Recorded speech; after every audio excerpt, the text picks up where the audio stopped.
Welcome to AEC Stories, the USS Mount Hood podcast. I'm former SM3 Dempsey, and here we are, episode 12. This might be 12. I don't know when I'm going to release it exactly, but this should be a good episode. I finally have somebody from Weapons Division. We've had signalmen, we've had bosun's mates, we've had officers, we've even had a Marine. But now I finally get a gunner's mate, and this is Jay Ortega. How you doing, Jay? Great. Just to add to your little intro there, I wasn't officially a gunner's mate. I was designated to work in Weapons Division because I came in on a program called I forget the name of the program, but delayed entry program. Okay. I was assigned to I made it possible to go. I qualified for an A school, but under this jacked up program that the Navy had, they told me I had to do a year and a half at sea, and then if I kept my nose out of trouble, then maybe they would send me to my A school. So, but by then you just automatically you've basically struck gunner's mate after a while. Is that how it happened for you? It went till the very end before I was scheduled to leave the boat that they tried to get me to strike the gunner's mate rate. But okay. But when I was offered to strike gunner's mate, they told me that the command couldn't send me to A school. And I was just like, well, what do you mean you can't send me to A school? Well, it's a closed rate. You can strike. And I was just like, well, what kind of BS is that?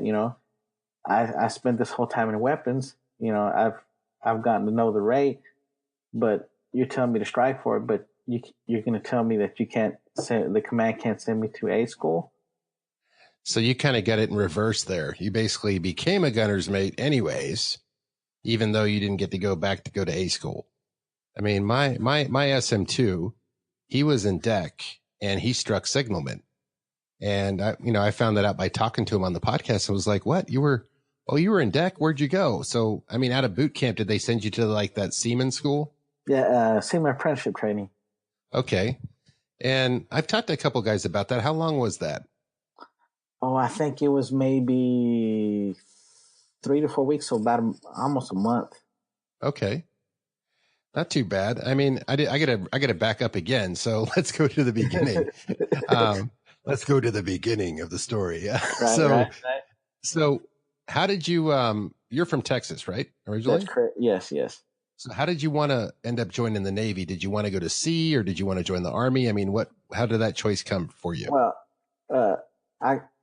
my family has a long, rich history of family members being in the military. I've got family members that been in the military go as far and back as the Korean War. Oh, wow. Korea, at least one person in each generation has served in the military. One member had served in the Korean War, had an uncle that served in Vietnam. So, I come from a small farming community just 30 miles east of here in Lubbock, Texas, called Rawls, Texas. And it was one of these farming communities where if you didn't farm, what else is there to do? Right. And me being me, I know I ain't no farmer, so I was just I got to get out of this town. Yeah, you're like, you've got one option. This is it, buddy. Exactly. And I had family members. Some were in the Marine Corps, some were in the Army. I had a relative of mine that was a chaplain in the Air Force.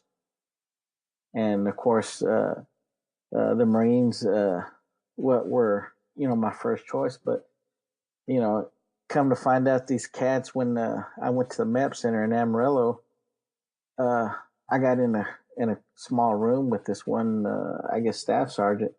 And he was asking me, he goes, son, you need to tell me if you got anything else on your record. And I said, well, what are you talking about?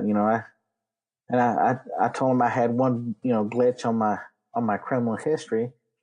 And this guy seemed to think that I was lying to him. So he flipped out, kicked the chair, clear across the room and started yelling at me and spitting at me, telling that he was going to whip my ass and all kinds of glorified shit. And I was like, oh my God, if this is what the Marine Corps is about, I don't want to be any part of it. I don't blame you. I think he was trying to disqualify you or something. And I was just like, I come from a little bitty old town, oh, you've got drugs in your, in your past, blah, blah, blah. You just need to come clean. I said, drugs. The only drugs that we had in my town was weed. That's right. We didn't have all these other complicated drugs that they have now. I'm just like, we're too poor to afford any other drugs. It's interesting though, because I mean, I live in California. Weed is legal as tea and wine. You know what I mean? Right. But in Texas where you live, I have a friend that got in a little bit of a trouble out there. One of my good friends from high school. And, Texas is, they come down pretty hard on you for that stuff, just for weed. Like, exactly. And, it's still demonized. Maybe that'll change one day. But yeah, even back then when we were kids, weed was like, you might as well committed bank robbery or something. I mean, it was just, just right, ridiculous, right? Right. You never see like, stoned bank robbers because they're never motivated. They just want to go get a pizza. You don't see too much action. Exactly. I mean, you're working as a correctional officer now. You don't run into cats in the jail that are like, hey man, yeah, we were really stoned, and I was high, had the munchies. So we went in a really relaxed pace and tried to rob the bank, but we got caught. Well, you hear all kinds of stories, but it's just crazy times. And go ahead. After I left the MEP center, I was just like, forget this cat. I was just, I don't know what the hell's going on with this dude. So I went home, and my family's like, "Well, are you going to join the Marine Corps?" And I said, I told my family, forget this cat. I don't know what the hell's wrong with him. So I had a buddy that had just signed up in the Navy for this delayed entry program. And he was like, well, let me get you in here and we'll take an ASVAB. And I was just like, at this point I was like, well, I'll do anything, to hell with it. So he got me in touch with this Filipino recruiter. I couldn't understand half the shit that this guy was, whatever was coming out of his mouth, because I couldn't understand the English that he was talking. Heavy dialect. Oh, I mean, it was like, it was just out of here. I mean, like I said, I could barely understand what this guy was talking. So I took the ASVAB, and I did better than I thought I would. But that's there's a lot of variables when you get recruited. See, I had a pretty good ASVAB, right? Mm-hmm. And I wanted to work in TV and production because I worked in high school on an Army base at a TV station as one of my classes. They had this thing called COEX in high school where they would make you work a real job. So you'd have a trade when you get out. Okay. And it was either work at the TV station, learn editing, production, filming, and everything else, or go to work and bake bread at the bakery. So, I loved electronics. I found my way there, and I thought I'd join the military and do that. But he's telling me, he goes, "Well, what do you want to do?" I go, and I see the Navy SEAL picture somewhere. I go, "You know what? I want to be a SEAL." And I was out of shape. I was a fat guy coming in. I'm like, yeah, I could do that. Cause I was actually a competitive swimmer, and I'd worked as a lifeguard a lot. And, I did a lot of cardio, but I didn't really do a bunch of push-ups and pull-ups and stuff at the time. But he's like, yeah. They'll get you in. I go, well, what's the best way to go? Yeah, you should go to deck. And mind you, I have a good ASVAB, right? I end up in operations with a high clearance and all that good stuff. But while I'm in boot camp, the detailer pulls me aside. He says, you got a pretty good ASVAB. I don't know why the hell they're sending you to deck. And I go, why? I thought that's where all the cool sailors went. Because you and I both know it's not what we think it was going to be, right? Oh, hell no. No, I'm throwing in my little salt and vinegar in the story, and then I'll go back. I didn't mean to cut you off, but so he tells me, hey, if you become a signalman or this or that, well, the signalman gives a SRB bonus, and there was 2 other rates. I don't even remember what they were. And I go, signalman, huh? What's that? I go, oh, I'll be landing the airplanes like in Top Gun. That's cool. I didn't know I was going to be doing semaphore and Morse code, right? Right. So I'm like, cool. Go to Florida, learn how to land some airplanes. This is badass. Work on the carrier. Yeah, that's cool. So anyways, I didn't know where I was going, but he told me $3,000 if I signed up an extra year. And that's part of the story. Wow. I'll go back to that later. I didn't want to cut yours off. So the guy gets you in on the ASVAB, but he doesn't tell you you have all these options, or what happened? You know, he made it sound like, you know, my options were limited. And of course, the first two jobs that he mentioned were mess cook and being a bosun mate. And I had a cousin of mine that got into the Navy, and he said, "Dude, whatever this guy brings up to you, don't take deck division or bosun mate, or don't take a mess cook." And I said, at least you had fair warning.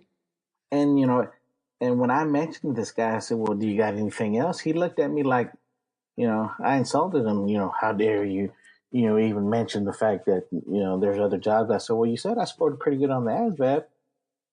And of course, you know, it went until I finally mentioned it. He finally brings out this whole sheet of paper, you know, with the other jobs rates that I had qualified for. And I was just like, you know, of course, he made it seem like he was under such time constraints that I had to make up my mind right then and there. Those were sales pressure tactics. Just to explain to you, I later got into sales, and then now I looked back and I looked at what they were doing. They had certain billets that had to be filled. Mm-hmm. So a lot of recruiters, and I'll probably get one of you recruiters on this podcast, read you the riot act for it. But actually, I'm not sad that I ended up being a signalman. I really liked it, but I could have been anything else too, you know?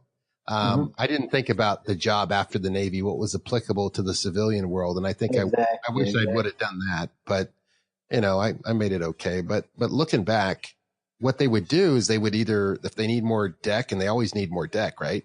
And they always need more cooks. Exactly. And so that's why he was pushing you. And then they would send all the recruiters to sales school. Wow. You didn't know that. So they were trained car salesmen, trained timeshare salesmen waiting for you, you know, getting you all jumped up, giving it to you, pulling it back. I don't know if you're good enough. Well, maybe if you but this is all you're really worth. I don't know. You don't really have any other options. You better make up your mind. All this push and pull, you know, and you finally get lured into it. You're like, oh, okay. I'll just take mess cook. I'll be a mess cook bosun's mate. What do you want? Just take, you know, I was just glad that, you know, I had somebody lace me up and, you know, had me, you know, push myself to ask about other jobs. And I guess it went till I finally went back to MEPS again, and I guess they had offered me yeoman A school, and of course, lo and behold, I mean, the person that I spoke to, she was a first class petty officer, female petty officer yeoman. Anyway. And she was like, "Well, what kind of job, you know, do you think you want to do?" I said, "I want a job where I can sit on my ass like you." Oh my God. She got pissed off.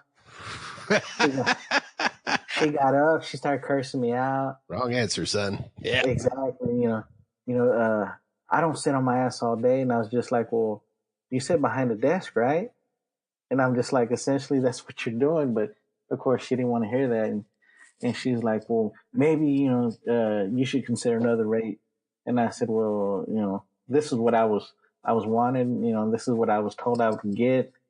And of course, she cursed me up and down, trying to discourage me from the rate. And I stuck to my guns and I said, "No, I want this rate." Well, I mean, didn't it have something to do with like all your fellow family members serving in more like, you know, weapon-based roles, that the gunner's mate role kind of sounded appealing? It sounded like more action-like to you in your head. Did it sound like that to you? Well, I mean, you know, considering that my uncle that served in Vietnam, you know, he saw plenty of action. I mean, from what I gather, he saw, you know, enough action. But I was just like, you know, I was more the type, you know, I wanted to be in the rear with the gear, you know, and I didn't have any qualms, you know, about, you know, saying that I wanted to be a yeoman. But right. Like you said, if I would have had hindsight, I wish I would have picked something more applicable, you know, in today's workforce. Right. Because where the hell does a yeoman have any type of, coincide with the job duties that I have now. So true. I mean, gunner's mate. So how did that end up being gunner's mate? How did you end up picking that? Oh, when I got to the boat, so we just skipped past boot camp. So were you being sent? This is before boot camp. I'm sorry, I'm not trying to jump you around. But no, that's fine. We can go back to boot camp because I've got plenty of stories right there too. That's what I want to hear about. That's what we're here for. So go ahead. So were you going to yeoman school at this point, going into boot camp with a aim towards being a yeoman, or she was like, nah, you're going to deck, or what was happening? Well, the way she put it, I guess my attitude, she practically probably had, foreseen, me having, future problems with authority. And she said, if you keep your ass or your nose clean, excuse me, maybe you gotta be recommended to go before a review board, and then they will decide whether you go to your A school or not. And I was just like, well, hey, she doesn't seem like, she doesn't sound too enthused that I'd keep my nose clean. Yeah. And if you make it. Yeah. In a condescending tone. Okay.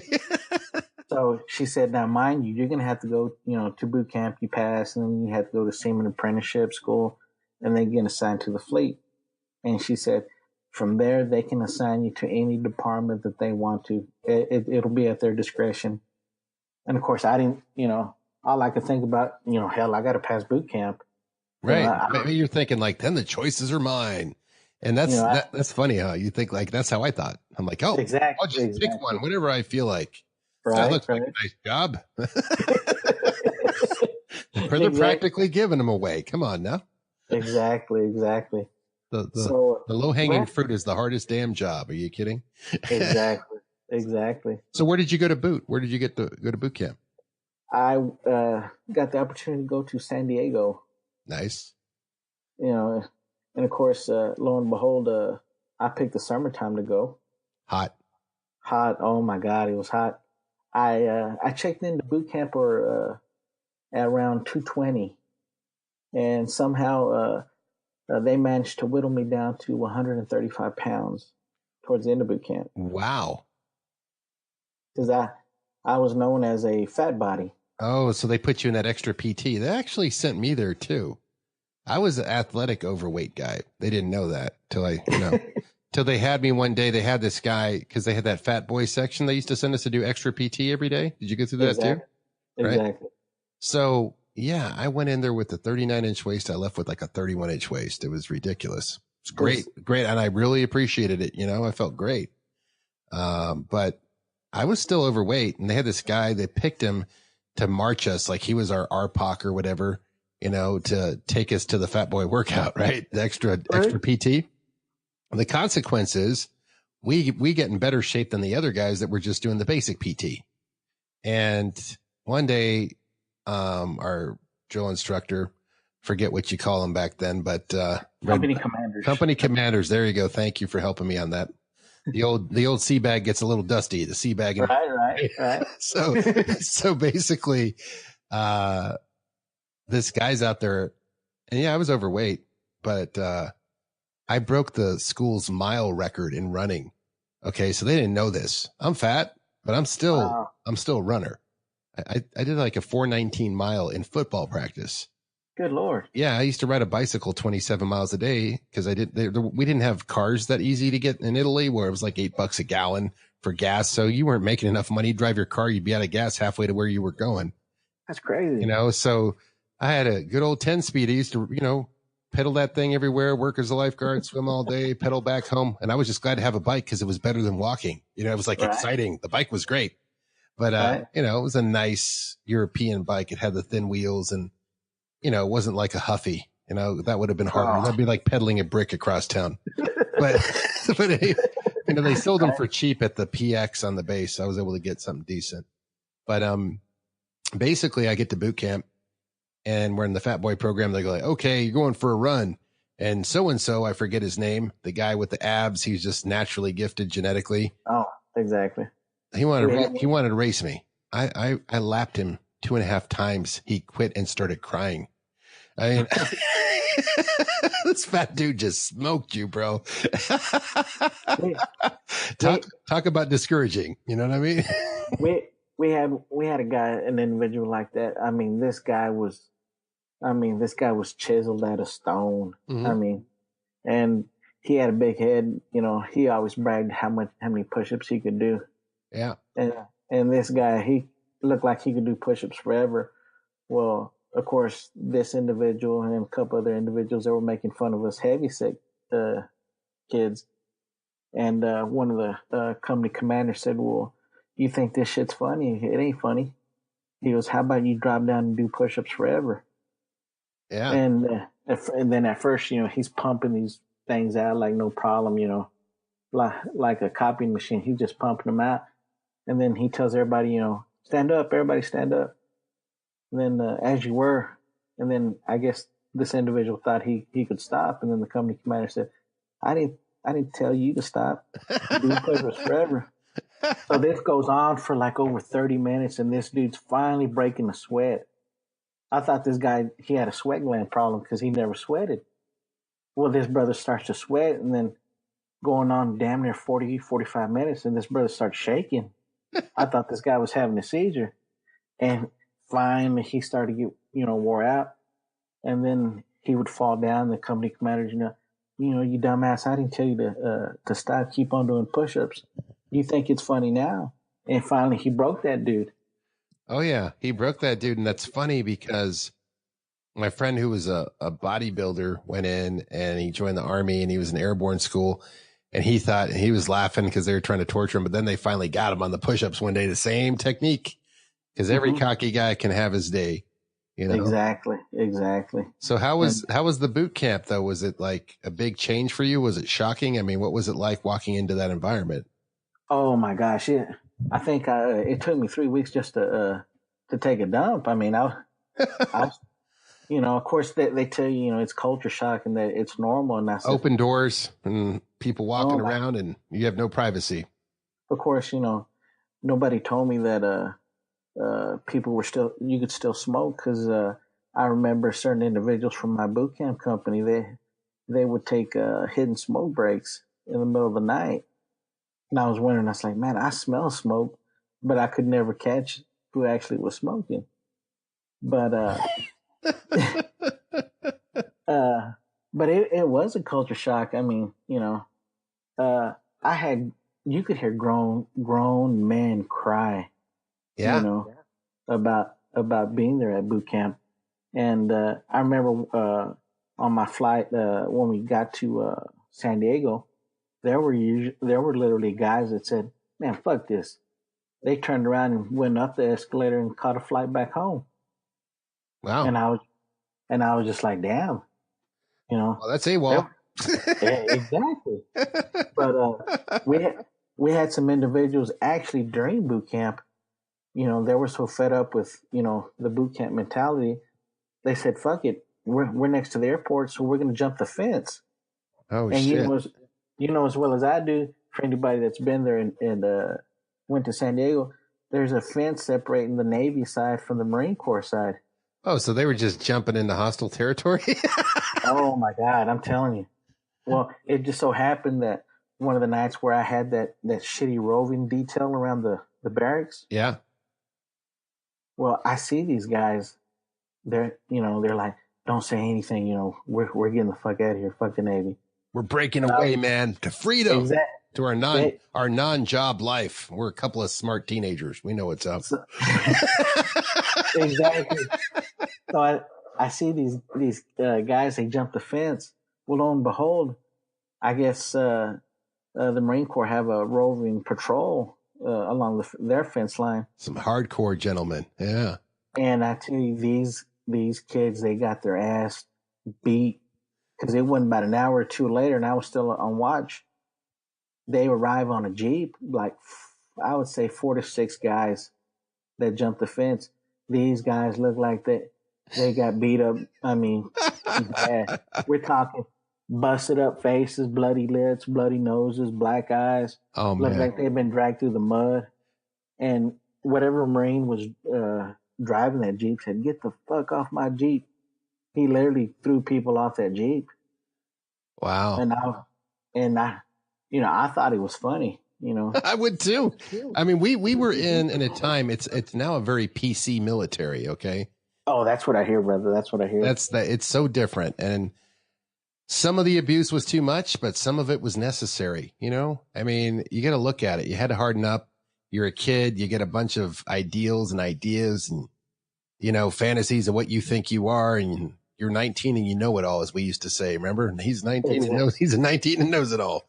Exactly. You get these young guys that are just full of grandeur, but it's mostly they're believing their own bullshit. Exactly. So it's changed. Go ahead. I didn't have to have anybody tell me my place. I was like, yeah, I know my place exactly. I didn't want to go out like that. I was just like, I'm man enough to sign my name on the dotted line. I might as well stay here as much as, I hated boot camp. But you just said, you know what, I'm going to military up and get through this, right? Exactly. That was my mindset.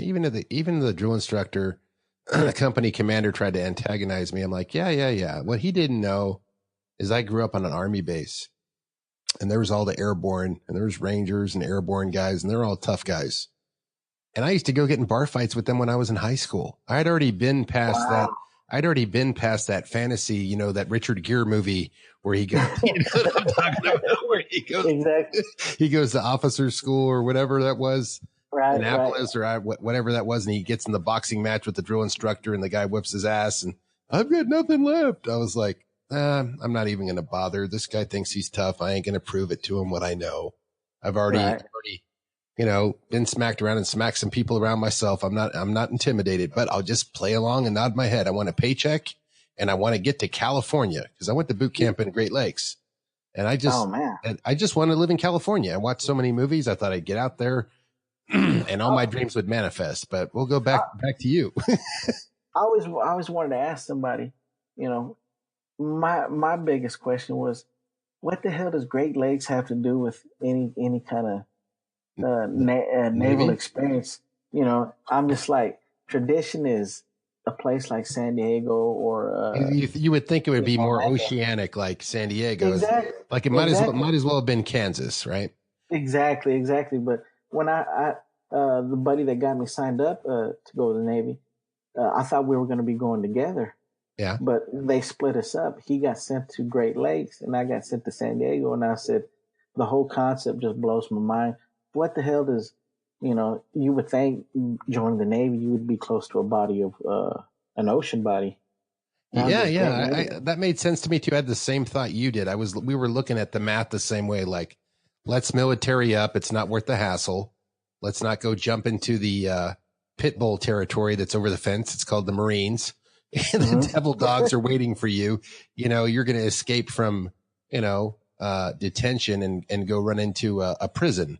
Detention in the high school office wasn't so bad after all. What were you thinking? You know what I mean? Right.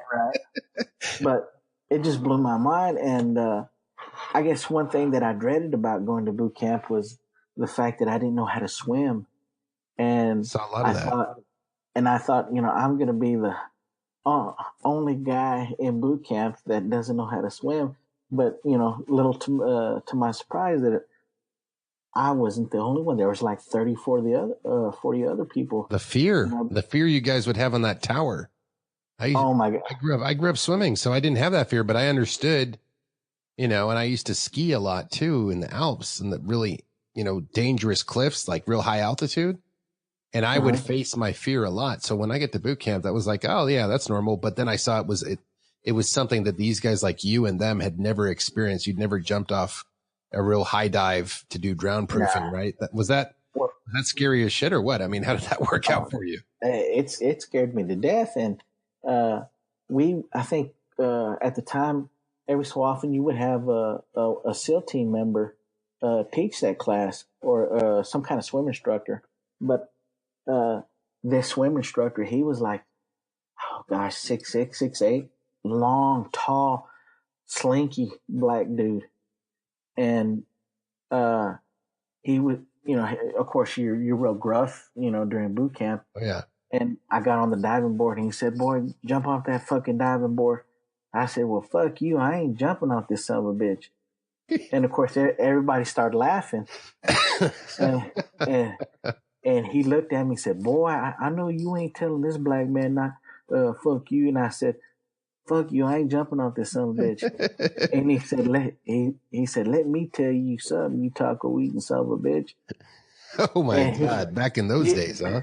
Yeah, you can picture this tall, imposing, black man just coming to me, just cursing me out.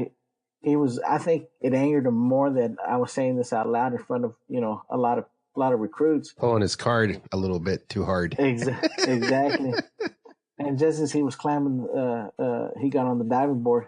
He said, boy, when I touch you, I'm going to kick your ass off this motherfucking diving board. And just as he was about to lay hands on me, I turned around and I said, fuck you. And I dived off the board. It seemed like it took forever for me to hit the damn water. Yeah. And I sank like a rock, as they would tell everybody, you sink like a rock. And I sank all the way to the bottom. And to my surprise, I kicked up and I floated all the way up, and they threw some plastic rod or whatever, and I touched it, and I went to the lifeguard pole with the little staff there. Yeah, exactly. Like the shepherd staff. Yeah. Then they failed me. Get the fuck out of the water. You're failed. You got to go to class. And I said, class? Yeah, class had to swim. Then, as they put it, it was a tutorial.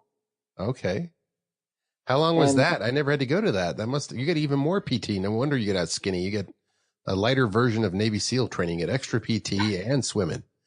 Yeah. Well, it was a 3 or 4 hour tutorial. They call it personal instruction. And, they go through it with you. And, essentially after that tutorial, that's when you do your final swim qual. Mm-hmm. And, if you fail, then you'd have to reclassify. Yeah. And, I was just so, stressed out about having, if I failed. So I didn't have any problems this time jumping the damn diving board. No. So you kind of had success the first time, but this time without the attitude, you get the pass, right?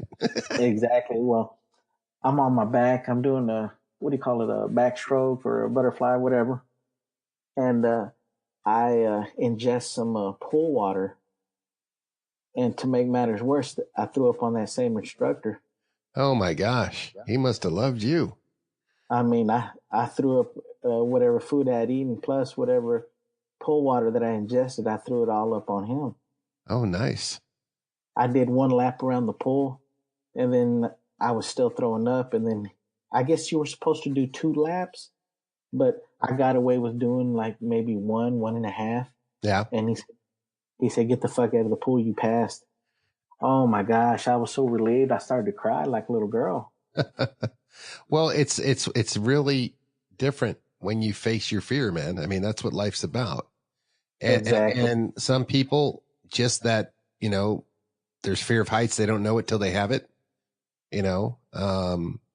I realized that I was pretty good at overcoming that. I mean, you remember the yard arm on top of the ship? Just picture the top of the ship where the radar and everything is. The yard arm would go out. We'd run the flags up and all that. That big old bar that ran out, right? Exactly. Okay. They used to make me go all the way to the edge of it with a little light harness and change the light bulbs on top of that. Oh. And it was a fiberglass railing. It wasn't steel. Oh, man. So you're walking very lightly on this pole. Yeah. Oh, but you know what? I kind of enjoyed it. I'd sit up there, have a smoke, look down, even when we're in dry dock. I'm like, yeah, man.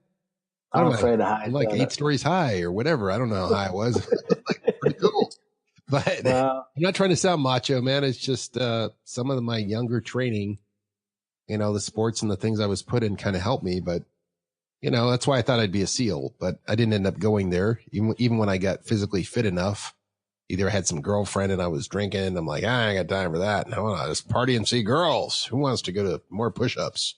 Oh, man. I finally did get trained up enough in A school. So boot camp, I love the story about the Marines. That was great. The swimming and the extra PT. I mean, how did you feel after getting worked out so much after all those, was it like 8 weeks back then for boot camp? Something like that. I think I guess it was more, I wouldn't say it was more stress. It pissed me off more when, of course, being heavy set, we would always be the last ones to eat. And of course, the way they did their time frame, the minute the first guy sits his butt on at the table, your time started for the whole company. So by the time the most heaviest group of guys got to sit down, they only had about a minute or two to eat. Oh yeah, I still have that bad habit. My wife's like, "Damn, you eat too fast." And I wonder where that came from. You get that too, still? Exactly. And they would walk with us through the chow line. You can't have this. You can't have that. Well, shit. The only thing I had left on my plate was either some type of fruit or a lettuce. Yeah. And I was just like, and I didn't have time to make it all the way to all of my fruits. Wow. So I was literally, I was still starving, but to their chagrin, they didn't give a crap. So how did it feel to lose that much weight? That was like 100 pounds almost, or 90 pounds or something, right? Oh gosh, the expression on the I guess it was best said when I went home on leave, the first time I went home on leave, and my ex-girlfriend saw me. She came up to me to give me a hug. She said, "Where's the rest of you? Where's the rest of your body?" And I said, "What are you talking about?" She said, "You look sick." And I said, "Well, I ain't sick." I went from she missed El Gordo. Where's Gordo? Exactly. I went from a size 40 waist wow to a 27 that fit me loose. Wow, you lost even more weight than me. Well, I was at least eating, so that's the difference. Well, I was so embarrassed when I got home on leave that none of my pants fit me. I had to call my high school, my best friend from high school, and I had to borrow a pair of pants from him. Wow. And I of course, I was embarrassed to ask for a pair of pants. Of course, he didn't believe me. So when I finally went to his house, he said, "Oh my God, you really lost all this weight." So yeah. You're like, "Bring me over a pair of pants." I'm like, "Nah, dude, there's no way I could cover that kind of real estate with my pants. Are you kidding?" But it was crazy. So everybody like tripped out when you came back. So did you take leave right after boot camp or after seaman school or after you run the ship? It was right after a seaman apprenticeship. Okay. Did you take like a couple of weeks? I think it was 2 weeks. So seaman apprenticeship, was that fun or was that boring? I mean, what was it like compared to boot camp? Oh, it was alcohol infested time. Yeah. There. Everyone was just getting wrecked, getting a little bit of liberty. Well, there was this one incident where me and a buddy of mine, we decided to go to the E Club. I think it might have been on a Friday. And of course, we got tanked there. And we were walking our way back to the barracks. And of course, I told him, I gotta use the bathroom. I gotta use the bathroom. He said, "Well, let's, we're sailors. We're supposed to act this way." So he decides to take a leak in the middle of the road. Oh, good move. So I said, "Well, I'm not going to do this. I'm going to be a little bit more discreet and go pee on a building behind a bush." So I'm over here, I'm taking care of my business while I hear him just ranting and raving. "Oh, we're sailors. We can do this. We can." Well, sure enough, as he's peeing, Shore Patrol drives up and turns on the lights. And how fun! He's giving him a hard time. Well, next thing you know, he's getting thrown in handcuffs and being led away. But he decides he wants to mention that he has a buddy out there that's peeing on the building. Oh my gosh, what a hater! We didn't even have the word hater back then. We didn't know how to describe it. We're like, what the hell was he thinking? And misery loves company, right? We're sailors. I need another sailor with me to represent us. Exactly. And I said, I can't believe this SOB just mentioned my name. And he even points in the direction where I was at. But lucky for me, when I saw the cops there, I started trying to make my getaway. So I was good, maybe a block or half a block away from where he pointed where I was at the time. Oh, nice. So there I have shore patrol looking for me. I make it back to the barracks, and where at this time I'm still stone cold drunk, and I wind up passing out on the toilet, you know, in all my glory. Where I think a chief or a senior chief wound up finding me later on that morning. How wonderful! Oh, tell me about it. I wanted to get an extra duty out of it. Wow. Well, he probably got a little worse. But yeah, that's all you need. Like, oh, you're not a good shipmate. Throw you under the bus. You do learn about people in the military. You do learn who's got your back and who's one of those guys. And there's a lot of people got your back. More people percentage wise had your back than not. But there's one of those guys every once in a while that pop up and like, why is shit going wrong on the ship or at this command or wherever you're at? And it's one of those guys. Exactly. So you went home, and how did it feel just being back home after joining the military now that you got a career and you're seeing your ex-girlfriend, and she's like, where's my big old man? Who the hell are you? Who? Well, I think I was more, I don't know. I think I was more naive about how things would be. And then, as you get time to reflect, I'm just like, I'm glad I didn't do anything stupid as far as like getting married or, right. Cause I had time to think about it the whole time I was in boot camp about, I guess everybody reflects on how they wish they did, shit different while they were, before they got to boot camp. And I'm just glad I didn't fall into any of those traps. You were lucky because it is a pressure trap. That girl finally puts the weight on you when you come home. You know what? We should be married. You get a job now. It all makes sense. You're like, yeah, I should add all these parts to my life. Exactly. You go to the recruiter. You got to get ass fab. Nah, you need to be a mess cook, or you get no choice in hell. So it's kind of like, yeah, when you're a kid, you're going through multiple, like either car sales presentations or friggin' timeshare sales. You know what I mean? Right. Everything that's waiting for you. Even how about all the scammers that were waiting off the base to hustle sailors? Oh my gosh. Where did these people come from? And how do they even get to get on base or hang out in front of the base? Right. You had the barflies that were looking to get a baby's daddy. Right. You had, there was this one thing I posted it on the AEC stories. I don't know if you saw it, but when I was in boot camp in Chicago, there was these people like, buy this camera, we'll finance it for you, and you get free film for life, as much as you could use. Well, film didn't cost about nothing back then anyway. So it's like, right. Pay $100 for this hamburger and we'll give you as many toothpicks as you need. It's like one of those kind of deals. So guys would get conned into the sale. And then there was Scientologists waiting off this base because they figured if you join one cult, you're ready to join another one. Right? Trying to sell you Dianetics and L. Ron Hubbard. And then there was other like hustlers or pervs. Hey, young boy, come on, I'll give you a ride. Buy you an ice cream. Check this out. That kind of stuff. It sounds kind of crazy, but people that would always go to the guys that would always make it off the base for the weekend, they would always tell me these stories. And ironically, when I was in San Diego, I only went off base maybe 2 or 3 times because I hate to say it, but I was afraid to go off base. I didn't travel that far. Right.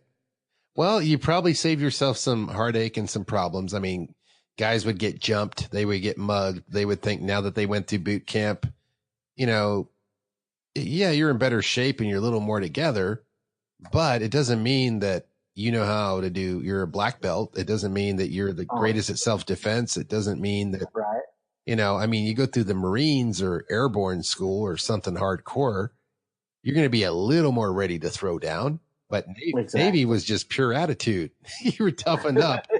We were toughened up like, a minute in the microwave. They were deep cooked. You know what I mean? They were grilled for an hour or so. So it's different. Exactly. And so guys would come back getting their ass beat. I realized quickly a lot of guys weren't as tough as they thought they were. Right. I met some tough guys later and had some really good friends, that I made on the ship they could really take care of themselves. The Mount Hood had a good bunch of hoodlums, as we call them, for sure. Definitely some guys that would take care of business. But Ironically, it didn't come from boot camp. And guys would, when you're living back to boot camp for a second, it made me think about something. I was in boot camp. I was in a room with 100 men, 100 boys, basically, right? 100 bunks, one big corridor. And in that room, excuse me, there's 100 people's lives that you're watching all at the same time for the first time in your life. You're used to just like, mom, dad, brother, sister, and your neighbors and your buddy down the street, right. Billy, whoever, right? But when you're living in a room for 2 months, you get to be around people who has family dying because you have a 1 in 100 chance that's going to happen, right?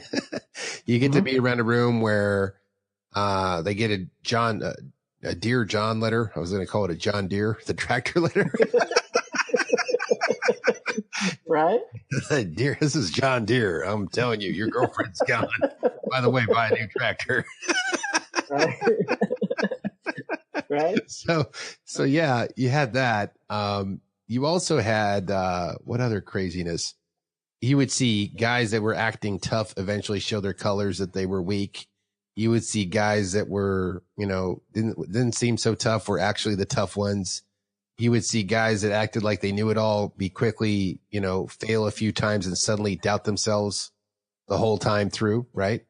And you would see people break, and you would see people that, had that inner strength. So I just remember being in that room and the letters and the stories and the phone calls, just watching like one massive soap opera on a scale of 100.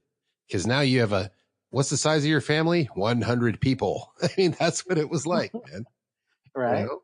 But so how did you end up your ship? I mean, at the end of seaman school, you get 2 weeks leave, but did you have your orders to your ship? Oh gosh, it wasn't. I guess when you graduate the seaman apprenticeship school, and then I guess they give you orders for your ship, and I guess it was I think the first class at our barracks. I guess he's the one who dished out the packets where you had your orders, and this was a grizzled first class. I mean, he was from Texas, but this brother he had a box of gravel in his throat because he talked like this. Oh yeah, one man. Yeah, and he literally had a cigarette all the time. Every time I talked to him, he was, boy, you got orders to the Mount Hood. Oh, Marlboro man, huh? Exactly. And he was like, oh, I know a couple people on that Mount Hood, and oh, that was a good ship. Yeah, you'll have a good time on it. And he had a story for every ship, orders, set of orders that everybody had. And I was just like, man, this guy's the ultimate sailor, man. He's been on 150 ships. But I mean, I guess this guy, he was near the end of his run, because this brother, he had the I don't give a F attitude. Oh, for sure. Exactly. That's funny. Go ahead. So he said Mount Hood. Is that he just gave it to you? You didn't get to pick based on how you ranked it in your class tests or anything, or what? No, by no means was I a scholar student in apprenticeship training. Due to the fact that I was constantly, I guess you would say, bucking the system. Yep. Questioning everything. I was that one person in class that just bucked everything. But no, I don't seem to recall that I ever had a choice. So you were just issued orders. I get to pick. I paid a guy $50 to give me California. Oh, really? Yeah, he didn't know what he was getting into. Go ahead. Because of course, I'm dating myself.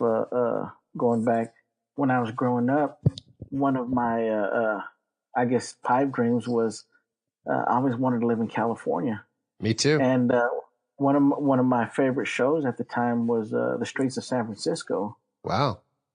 And I would tell people, my family members, that when I grow up, I'm going to live in San Francisco. And, never knowing that one day I would actually get the chance to live in San Francisco. That's the law of attraction somehow that happens, and I was like, man, that's some good karma right there. But go ahead. You must have been excited when you saw where you were going. Oh, exactly. Yeah. Well, you know, when oh gosh, when I got my orders, someone's, they said, "Well, your ship's tied up in Concord," and I said, "Where the hell is Concord?" Oh, it's not that far from San Francisco. So, oh my God, I thought they were driving me out to the sticks. Yeah. And of course, I don't know if you remember, but when you're driving up, there used to be like a little area for protesters. Yeah. I remember that. The guy got his legs run over. And they dropped me off there at the entrance of the base. And of course, these whatever sailors that they had manning the front gates, they screwed up in thinking that I was supposed to be on the Mauna Kea. And I was like, Mauna Kea? I said, I thought these SOBs knew how to read, because my orders, they sure as hell don't say Mauna Kea. They say Mount Hood. Yeah. Well, I tried to point it out to them. Well, we drive all the way to the Mauna Kea. And then finally someone decides to look at the orders. Well, shit, we fucked up. He's on the Mount Hood. And I'm just like, well, I asked, well, where the hell's the Mount Hood at? And they said, well, it's in San Francisco. And I was like, what? I can't believe the luck that I've got here. So I got to go to San Francisco. So were you staying on the barge? Was it in dry dock? No, they had just Pier 38. I believe that's what they called it. Yeah, but I mean, was the ship in dry dock at Pier 38, or was it? No, they weren't in dry dock. Just moored up. Yes, moored up. And when I first got there, like I talked to you previously, I believe it was was it Fireman Hansen? Either it was him or someone closely associated with him wound up falling into the little into the drink there. Just he's a real fireman now. Exactly. But it couldn't. It was like a dream come true. Being in San Francisco. So, but you explored the city much once you get on that ship, or? Oh gosh, I was lucky enough to have somebody from Deck Division show me around the city, and one individual that I do remember is Seaman Wolf. Oh yeah, do you remember Wolf? I remember him. He had glasses, right? Exactly, big tall Indian. Yeah, American Indian guy. Yep. He drank too much, but funny thing with Wolf, I think he might have been that time we were tied up in San Francisco. He wound up getting arrested. Oh yeah, because he started to take a leak in the middle of the street, and someone called the cops on him.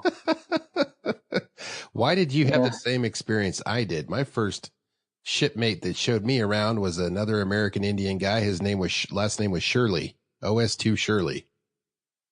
You didn't know him. This is before your time. This is in 88. Okay.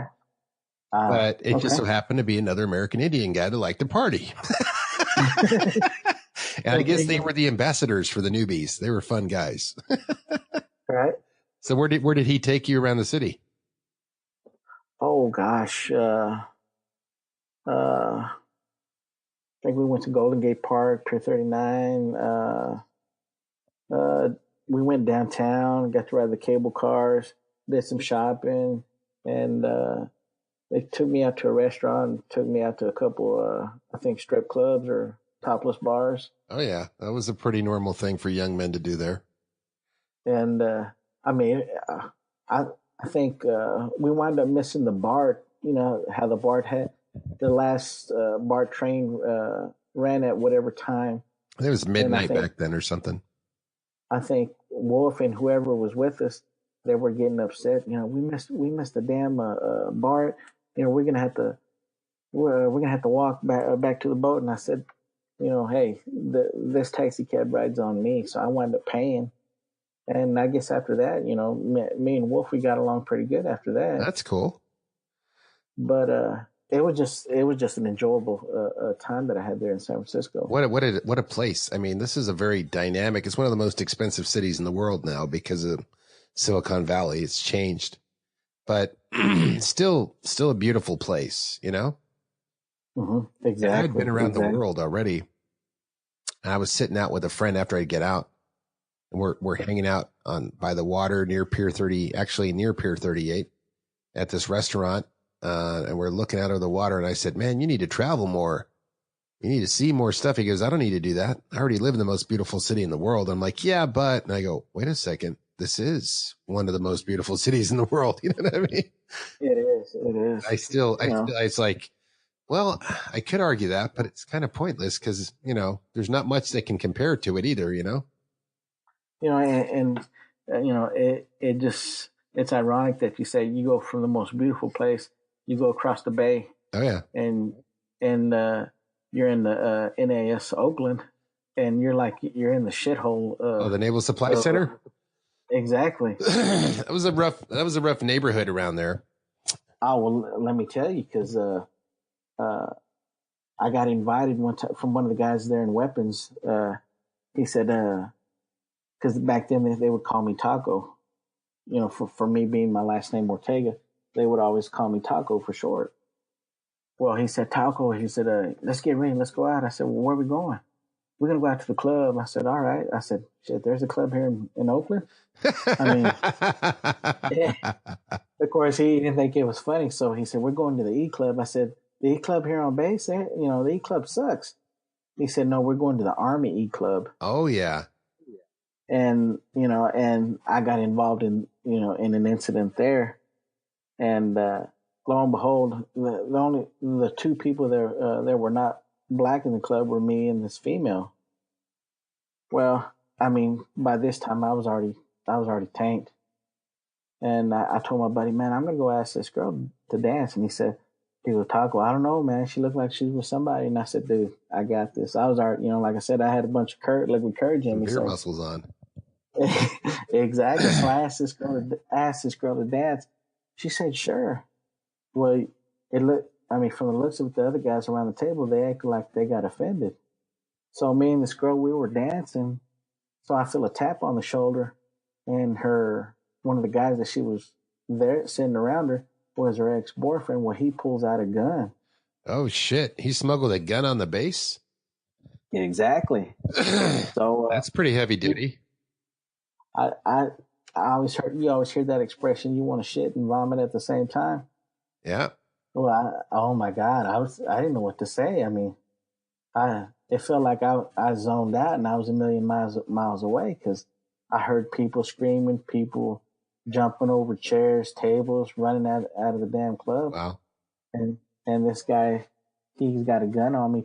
He's calling me all kinds of names, saying that he should pop a cap in my body and all kinds of stuff. And at that time, I was just like, you sure? Sure. Exactly. This is where the movie ends. Exactly. I'm whatever you want me to be. Call me every name that I'll be that name. Yeah. You're the tough guy. You win. And he had me at gunpoint for about 30 to 45 minutes, and they had like some kind of, I guess, negotiation team or whatever come to the bar, and he wound up eventually giving his weapon up. But wow, this is a wild sea story. I've never heard of one like this so far. You're working some good stuff here, buddy.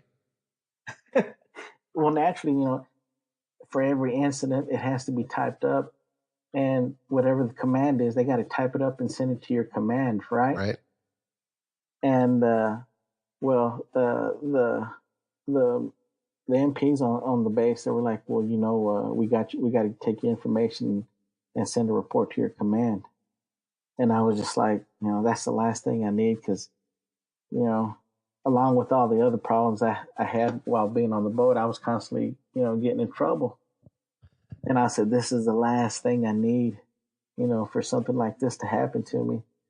And of course, I did wind up getting in trouble. I didn't get any captain's mast or anything, but you should have seen the look on the captain's face and the exo's face when I had explained to him why I was held at gunpoint. Wow.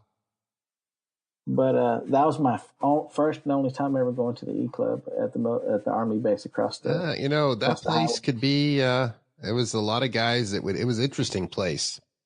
I mean, you'd see, because there's a lot of women. that were waiting to find some husbands over there.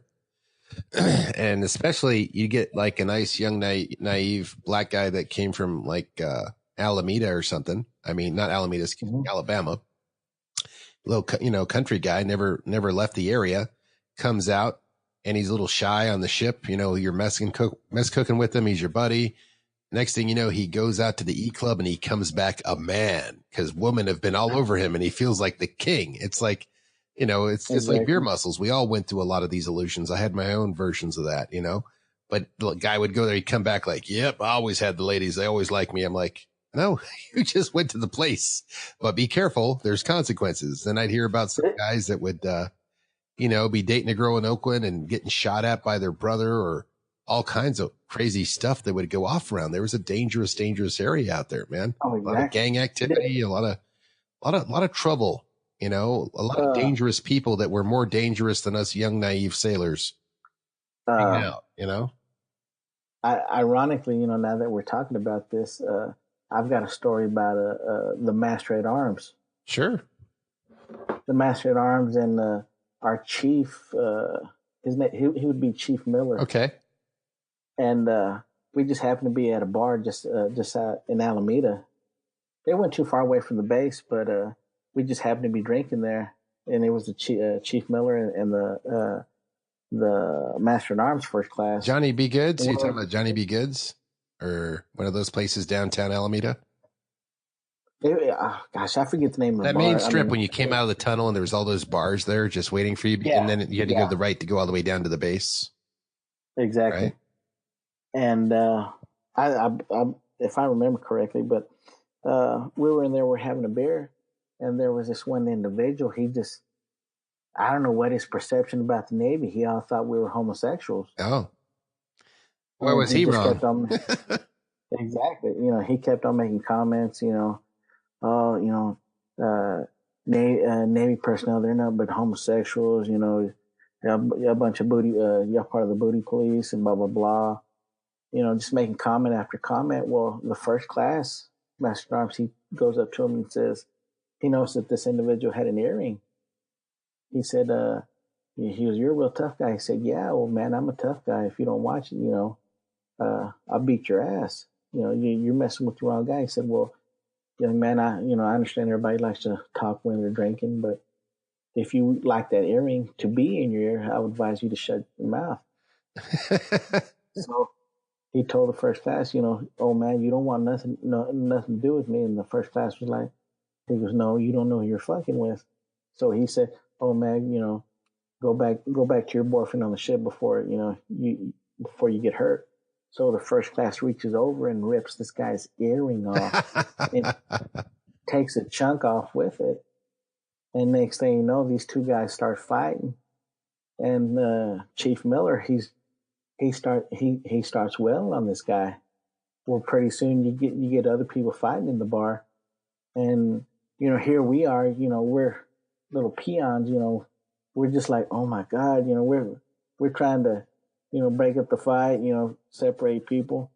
And next thing I know, I guess it was a manager or whoever was in charge of the bar called the cops. Well, they arrest the first class and the chief and the guy that initiated the fight.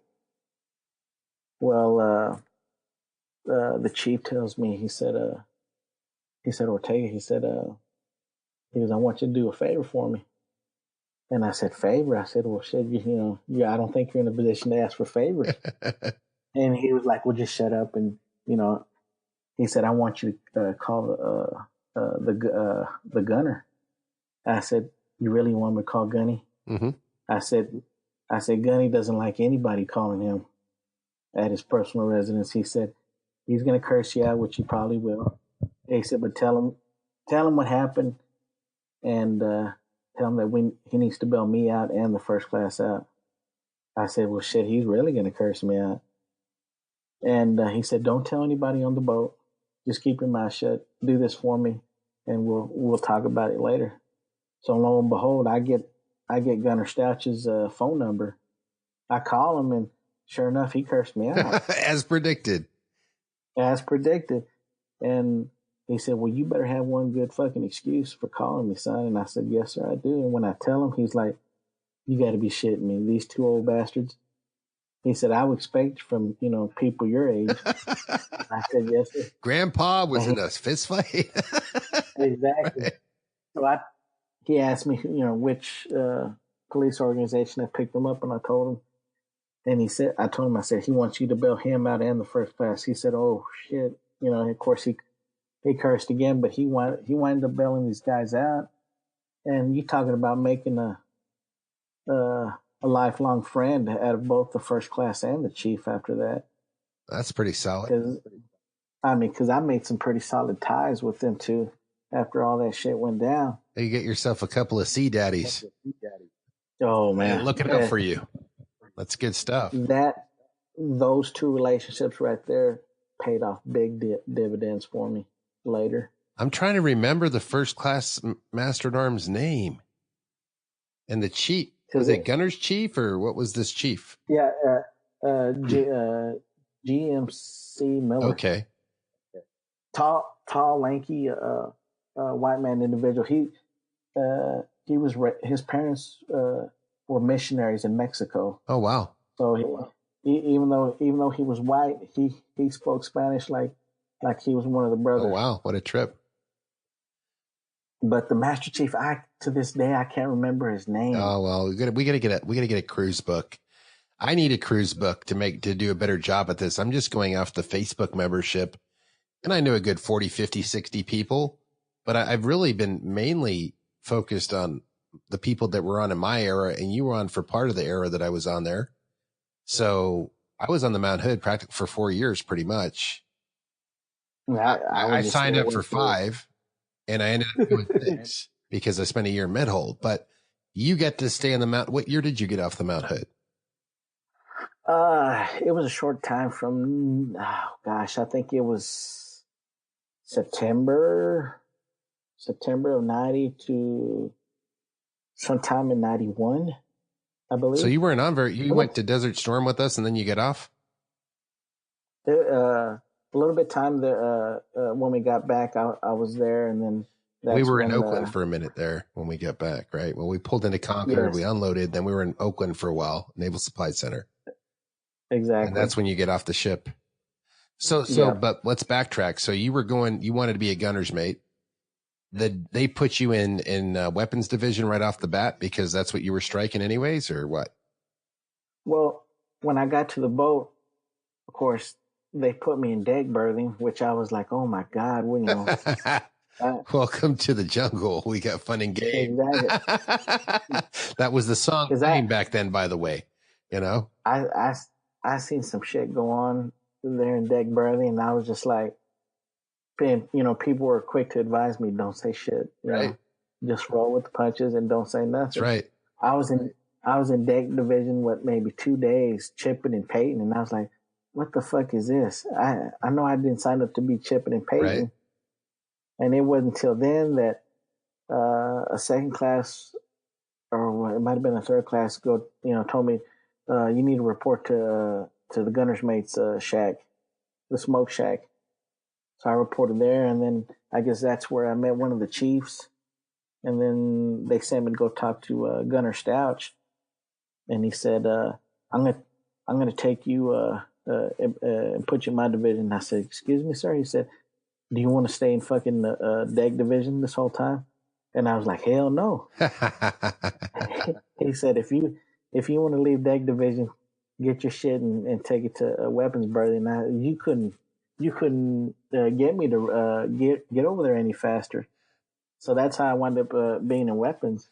Who were some of the guys that you remember from weapons? See if you can jog my memory. Slazner, Rayumi, Foster. Rayumi, that name, it just sticks in my head. Yeah. Foster. The first. Yeah. Foster. The first class was Smitty. Yeah. And one individual that I couldn't stand was GMG2 Sternett.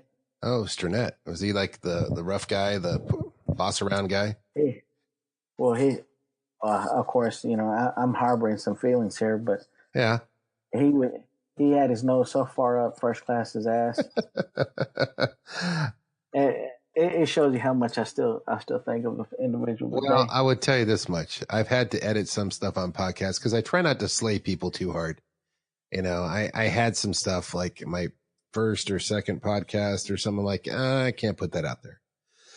Well, that's fine. But this is something you can say, and you're not saying anything too bad. But I'm just I'm giving you my insights because there was a time when I was mad at everybody. Hell, I was mad at my dad when I was a young man. You know what I mean? Well, this individual, he seemed to harbor some heartfelt feelings for me. My whole stay there in weapons. So some people met some bullies. They had some bullies. They had some disagreements. I will definitely grant you that. I mean, you're not the first person to tell me this. In different divisions, there was things going on that I didn't see because I didn't work in that department. You know. Yeah. And it could be for a million different reasons. I mean, some guys told me they ran into some racism stuff, which I believe them, because they know what it looks like. You know what I mean? And some people ran into, I don't know, age or your confidence. So they didn't like your confidence and they want to break you down again, like the guy doing the push-ups in boot camp. I mean, there's just a lot of reasons why that would happen. But it was never fully expressed. It was just an undertone most of the time, right? It was just acted out. And boy, am I swabbing a lot today? It was a constant. I wouldn't say bullying, but it was. He constantly made his presence known. A target on your back, whatever. Exactly, right. And of course. I swore it in front of him, in front of a lot of other people that I would get even with him, and there would be a time and place that he would try to write me up, and I even predicted he would write me up, and he did, and nothing came of it, and it ate him up to no end. That's revenge in itself. Let a guy, step on his own toe. You know what I mean? Did you ever happen to remember a bosun mate, a bosun lieutenant by the name of, he was from Boston himself. Oh, yeah. I remember that guy. He used to hang out with me a lot on the signal bridge. I liked him. He would always talk to me in this tone of voice. Say, Ortega, what are you doing here, son? Oh, yeah. You in my office now there. This is not Texas. You talking from somebody from Boston, Mass. That's the part of the country I was born in, but I don't have the accent. That's the funny thing. But yeah, I understand the Boston hard man thing. Well, you remember that let's just say you bought an iron on board, right? You bought an iron out there in town, and you had to put a chit, a special request chit to have it tagged by everybody and their mama approved an electrician to make sure it wouldn't cause a fire or something. Exactly. Well, I ran it through every person that I had to sign off on this damn thing just so I can have my iron.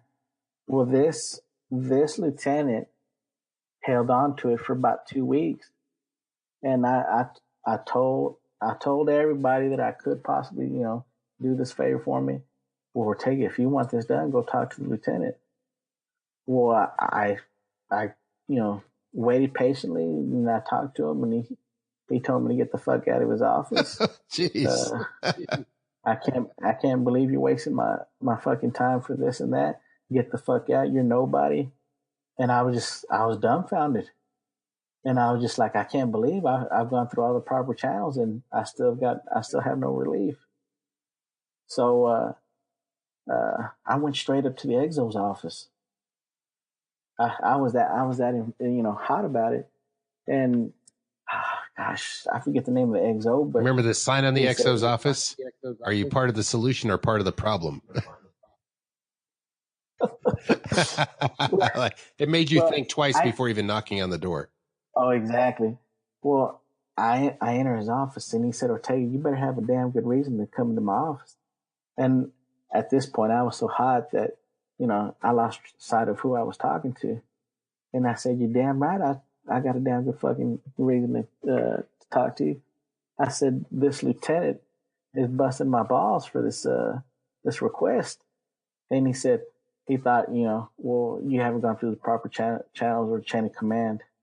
That vaunted chain of command story that they would always tell you. So I told him I did. I have gone through the channels. It's been damn near a month and I still haven't got this. And he said, really, Ortega? He said, exactly. Tell me word for word what this lieutenant said. And I told him word for word. And I don't think he heard that many curse words come out of a young person like me. So we march all the way to the office, to the deck division office. And he said, Lieutenant so-and-so, he said, you know this young man? He said, why, shush, I do know that's Seaman Apprentice Ortega. He said, do you got paperwork concerning his iron? He goes, I do. He said, stop fucking around and sign this young man's paper. So that's how I came to know the XO and that lieutenant. Yep. That's funny, man. You went all the way to the top. Like, I need this damn iron. This is the hill I must climb. Well, you know what? I don't, I'm not laughing at you. You know how it is, man. I was enlisted too. I don't know. I worked at the top of the ship, so I was around the brass a lot. I was in operations. So we get treated one way. Different departments get treated other ways. Some were rougher than others. Some were more skate than others, just depended. I had a very strict chief. Do you remember Chief Hill? Chief. SMC Hill.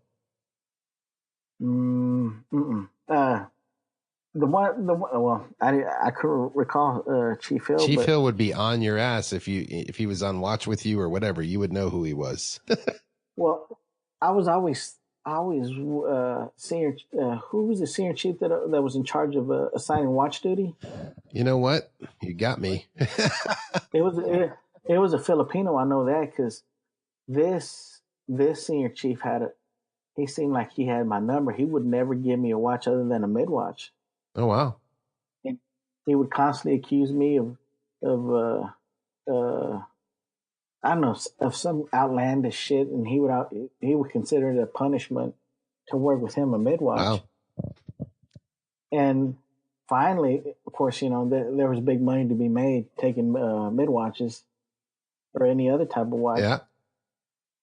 And I would hear this guy relentlessly just berate me for like 4 to 8 hours every time, and telling me about how the Filipino spirit would just override people like me. And I was just like, oh my gosh, I don't know that many Filipinos, but this guy would get on my nerves. I don't know, man. I think I survived with charm and wit, and I realized a sense of humor was important, Oh, sense of humor. You had to be able to misdirect tension that was directed your way. You had to be quick on your feet, misdirect somebody. Yeah. Hey, did you hear the one about the yeah?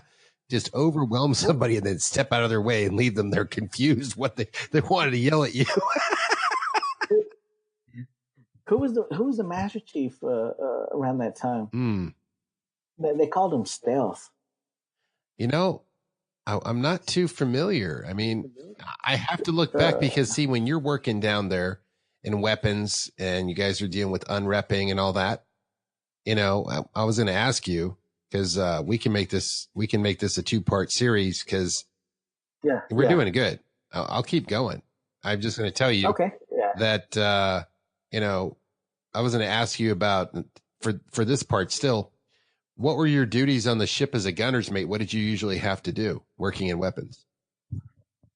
Let me see. I was, of course, they had us out in the magazine holes, lifting stanchions. If you weren't qualified to ride a fork truck, move around stanchions, take dust out of the stanchion holes. I guess. So what is a stanchion exactly for the listeners that don't know what a stanchion is? I guess there's holes, like metal tracks with holes where you can put somehow picture like a big old Lego block. Yeah. Lego sticks, and it's something like that. So whenever you'd have pallets of ammunition, bombs, what have you, C4 or Patriot missiles, what have you, and you would sandwich that in. It's almost, I guess, a complicated game of Tetris, right? It is. I mean, you had to get a clearance to work in that department, right? Exactly. That, I believe they called it the PRP program. Yeah. And of course, like I said, if you weren't cleared to work drive a fork truck, you had to move stanchions. You had to, help move pallets of bombs or whatever type of ammunition. And of course, using like hand trucks or other methods. Other methods, exactly. And say, of course, our areas of department areas were just below the water line, so naturally we would take water on, I guess, a bilge type system, but there was supposed to be equipment that would automatically take all that water that we would take on out of those holes. Like a sub pump, just pump it out. Exactly. But you would get the call around 2 or 3 in the morning. Hey, we're almost flooded out in the compartment. You get your ass up and go down to the hole and start literally sometimes bucket duty. Wow. Shoveling water out. So where would you shovel it out through? Was there like a porthole or something I didn't see? I mean, I guess you would get the buckets of water and take it to another deck. I guess another little side area where they had water that the pump was actually working. Oh, okay. Take it over to the good side of the swimming pool where the pump's working. Exactly. And of course, I don't know. Do you remember being woken up in the middle of the night because the ship was how do they call it, lisping or listing? It was leaning to one side or something. It was like off center. Yes. It was like leaning like a car where the shock's kind of out of it, right? Like exactly, it's like falling over on one side where it should be center line, right? Okay. And I had no idea till someone explained to me. Well, unless you want the ship to go down, we got to move this whole ammo. And I was just like, we would literally spend the whole night or morning from midnight till 5 or 6 in the morning moving around ammo just so there's the ship could be level. Wow. And turn around again after the ship corrected itself and move it back to where it was once before. I mean, that was a ton of ammunition, bro. Oh, that was gosh. A ton. I mean, let's talk about the time in that. I mean, I just talked to the colonel. I don't know if you heard the last podcast I just had. Did you hear the one about the colonel in charge of security force on Concord? I'm a couple episodes behind. Oh, you'll like that one. He was a nice gentleman. I talked to him. He was in charge. They had orders. They guarded all that munitions with deadly force. I mean, they wasn't like shore patrol in a billy club. They had license to kill, basically, if anybody screwed up around there. And I looked at, I remember we were going to Desert Storm, I'm skipping around a little, but I remember I counted, I swear, like 100 train cars fit in the belly of that ship. It looked like a mile long of train cars, at least. Brother, that was the day that they canceled our Liberty. You talk about a whole division pissed off. All that testosterone, all that aggression, all that stress. Well, yeah. Here's a funny story it's funny to us, but that day that we started loading from all that ammo being there in Concord, we're horsing around. It's late at night, and people were coming off from Liberty. Well, we're farting around, and we dropped a 500-pound bomb down the elevator shaft. Oh, shit. See, this is the thing. Having you on the podcast, you're revealing things to me, and I'll reveal things like I revealed to you about catching bad guys at night in a blacked out Zodiac. I'm hearing about shit that they're not talking about on the signal bridge. You guys are dropping a 500-pound bomb in a fucking elevator. I mean, God, your life, You didn't know if some guy was in the boiler room about to blow up the boiler. You didn't know if the gunner's mates were dropping a bomb. You didn't know if the quartermaster was steering the ship into a reef. You didn't know if the signalman gave the wrong signal and you're about to go on a collision course, or he just pissed off some Russian ship. You don't know. One guy didn't know what the other guy was doing. We were so compartmentalized. But back to your story. But we see the pallet, the whatever that was holding the pallet, and the bombs together. It broke, and literally, it was it seemed like it was out of a movie. The bomb just rolled and went down the damn elevator shaft. And of course, anybody that knows anything about bombs, the charges and all the electrical stuff are in the ass end of the bomb. So other than that, it's a 500-pound weight. Weight. It's just a huge paperweight. Exactly. And to people that didn't know about it, these people screamed and they hit the deck. Oh my God! They didn't know that you had safeties on them. They didn't used to. The first Mount Hood, I believe, blew up. But that was because they didn't have safeties like this bomb did. But still, come on now. And it was a loud thud. We were laughing our asses off, and of course, somebody they didn't think it was funny, so they reported it to the captain of the boat. Well, he winds up calling the gunner. The gunner calls the first class. Blah blah blah. What the fuck is going on? We had the captain of the boat show up to our morning muster, and this captain, I never heard him curse before. No, he usually didn't. He was usually kind of stoic, like you didn't know what he was thinking. He was commanding the people to command you usually, but you get it. I think he was Commander Westman. Yeah, Westman. Yeah. And like I said, I mean, he looked like somebody's grandpa or somebody's uncle. Right? I didn't know him that well. I don't know if I ever spoke to him much, except he called me Siggs Bridge. He wanted me to say something or something. This man cursed, and he basically said, what the F is going on? Y'all think this is funny?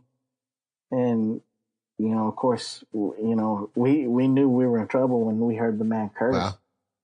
Y'all need to quit farting around. And, a lot of people don't have the knowledge like y'all know. Y'all knew that nothing was going to happen, but to these people, they thought their lives were in danger, Yeah. And we got our asses reamed by him. And then when he left, Gunner, cursed us out. Y'all think this is a fucking game, blah, blah, blah. You need to take things seriously. And, and I guess that's when it hit us that, the reality of what we were doing. Yeah. But you're like, oh, dude, it was like, oh yeah, we just dropped a bowling pin. No, you dropped a damn 500-pound bomb. And I mean, you got to think about consequences. I mean, the second one, the second episode I'll do with you, it'll be more Desert Storm based.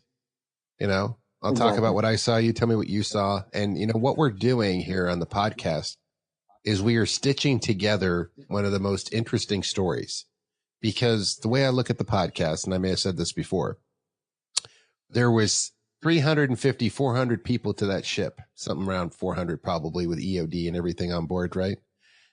Fully loaded in an aircraft crew, up to 420 complement, something like that. And, we were all on the ship, and there was 400, 350 different perspectives. We were all in the same scene. We were all in the same movie, but all the cameras were filming through different eyes and different thoughts, and different experiences. Right? Yeah, exactly. I mean, there's stuff that people did that I wouldn't know that I'd still be here if that had gotten any worse than it did, and vice versa. You know what I mean? You didn't know. Right. I mean, you didn't know a Scud missile was being headed our way, but I knew. So it's like different stuff. It never came close to us, but there was threat of a launch, but those things weren't hitting a pigeon in the sky. Some of the worst jalopies of missiles ever known to man. At one point, didn't they tell us that some kind of signal for incoming Scud, or it was a different type of signal for this bomb? Yeah. Or a different type of signal for chemical agents. Yeah. And I'm like, and you know, I looked around to the other guys that we're on a gun mount, and I said, well, how the hell are we supposed to, you know, keep track of what certain sound is this incoming scud, you know? And I'm just like, and somebody told me, boy, you'll know it when it hits you. Jeez. And I'm like, well, shit, I'm going to be dead anyway. I mean, what good does it do to... it missed. Oh, it makes that sound. Okay. Do. Exactly. Okay. That was a javelin missile thing. Yeah. You know, but now there's a lot that goes into it, but I like how you tell a story, man. You tell a good sea story. I like the details that you've retained, you know? It's been interesting, you know, and I'm doing this because it's therapeutic for all of us, and it helps us keep our brain cells, because some of us, I mean, are dustier than others, me, you know, you know. Yeah.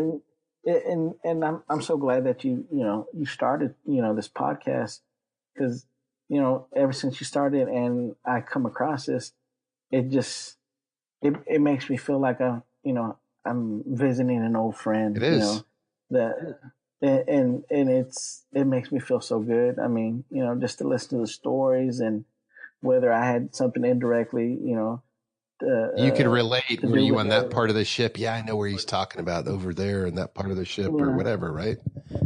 And it made me want, to get in touch with you, and, you know, add my little twist or chapter to the story, because there's tons of stories that I have. That's what I want. That's what this is about. Part of it's for that. Part of it's to keep your name in there forever, where people will be able to listen about your service in the military and Desert Storm, and your relatives, or, you know, kids or grandkids or whoever, or nieces or nephews will hear your story, and people will hear your story 100, 200, 300 years from now. And, you know, and it makes me proud, you know. It should be. Now when I talk to my kids, and they were like, well, Dad, you used to be in the Navy. And I said, you know, I'll tell them yes. And then my wife will, you know, reiterate that, yeah, your dad was in the Navy. And, you know, what, were you on a ship? And, you know, and I try to explain to them what type of ship we were. Such a unique type of ship to describe. It's not. And go ahead. Go ahead. It's not like a battleship. It's like, it's a different kind of ship, but it's very important and very dangerous too, you know? And I would always refer to it, you know, when I'm telling people, I said, you know, yeah, you graduate from your high school, but this was a different type of high school to me. I mean, we call it Mount Hood High. I mean, that's what I would call it, Mount Hood High. I mean, because you went to the school that, you know, you grew up in your town, whatever, that school that you were used to, but this was a totally different type of school, a school of life. Oh, big time. You took life lessons out of your experience of being on Mount Hood. Oh, definitely. And these are experiences that I still carry with me today.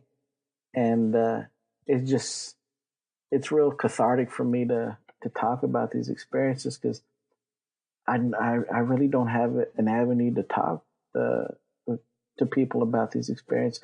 Only people that, you know, that have been in the military or the Navy, you know, but those are few and far between. Well, there's 1% that protects the 99%.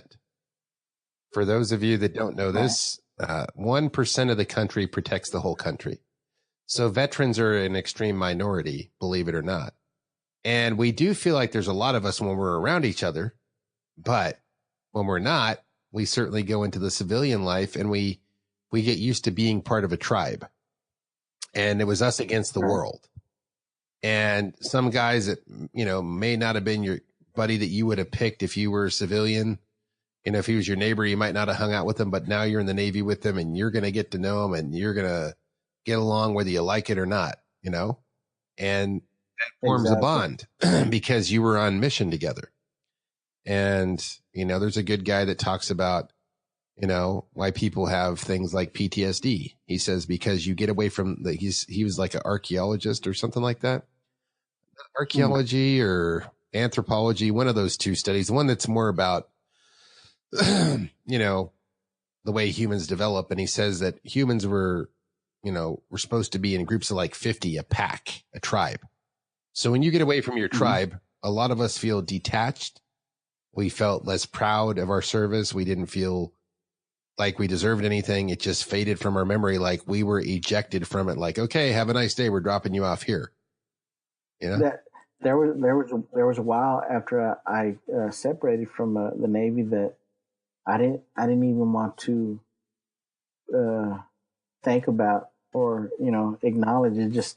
It was at the back of my mind, and not that I was ashamed of it or anything. Yeah. It just I just felt detached, and it wasn't until sad to say, but it went till 9/11 that yes, the devastation that I saw was heartbreaking and everything, but at that point, I see people coming together, and it made me proud to be a sailor. It made me proud to be an American. It's so true. It's so true. And what they found is that a lot of people that had a lot of PTSD and stuff, they felt needed again. That was a psychological byproduct of that event, because people could help and they could support, and people were loving their veterans again. But then it's kind of like, sometimes you're like a one-hit wonder until you're needed again. You're like, you get a great album. Yeah, we loved your song, man. Yeah, Wang Chung tonight. But we don't listen to you anymore unless we accidentally hear you at an old like high school reunion or 50th. I'm very, very rarely do I tell this story to a lot of people, but when we came back from Desert Storm, Desert Shield, I don't know if you remember, but we took a trip up to Portland, Oregon. Yeah, I remember that, the Rose Festival. Exactly. Did you march with me in that parade? Me and another individual held up the flag. Okay. I think I was calling cadence for that. Blew my voice out. Yeah. Well, I don't know. It was me or someone else. I was at another parade after that too. And I never in my life have I ever been so insulted by a group of people, protesters. They got into my face. They called me baby killer. I thought I was in like the Vietnam veterans experienced. Exactly. They called me baby killer. They called me all kinds of nasty crap. I mean, spit in my face, threw eggs. I'm sorry to hear that. I didn't experience that. That you walked down the wrong road, but those people are out there no matter what you do. And it, just got in my face, threw the finger at me. It made me think. I was just like, how can this be possible? I said, my uncle would tell me, experiences of how he came across, how the public reacted towards him when he came back from Vietnam, how the soldiers were treated back then. And I'm just like, I had a lot of Vietnam veteran friends. I totally heard their stories. I hung out with them a lot when I was a kid. And, my first reaction was like, we won this war. I said, we're the clear cut winners. I'm just like, how can I be told that I'm a baby killer? I'm immoral. And it was one of the few experiences that stay with me to this day, to have someone get into my face. Well, you can't let that person put it on you, because here's something I thought about recently. You were not on the ship going over there, find those babies. You certainly weren't doing that. You weren't picking innocent people to attack. You weren't doing that. You're doing your job. You were doing your service. We are a deterrent to bad guys. The world is there's never going to be where everybody thinks everything is fair and everybody is happy. There's no place like that existing, because there's always going to be competition, jealousy, envy, narcissism, so many different things. People are going to think their cause is bigger than your cause and my cause and his cause. So no matter what you do, what you did is a noble thing. The people that get it appreciate it, but the people that don't will talk smack to you. But, when the shit goes down, that person's going to change their tune. They're going to do a 180. They're just one of those guys. You know what I mean? Just like the other guy that you talked about earlier in the podcast. And you can't feel bad for it. And I'll tell you something, because you made me think about another guy I talked to. I bring him up a lot because he helps me out. Derek Grover, he was on. I don't know if you heard the episode about the hurricanes. Derek Grover, the corpsman, the corpsman. Yeah. Oh, yes. I just finished listening That's to that. pretty heavy stuff, huh? Exactly. So yes. Derek went off after the Navy, after the really, wild stuff that he encountered, dangerous, deadly stuff.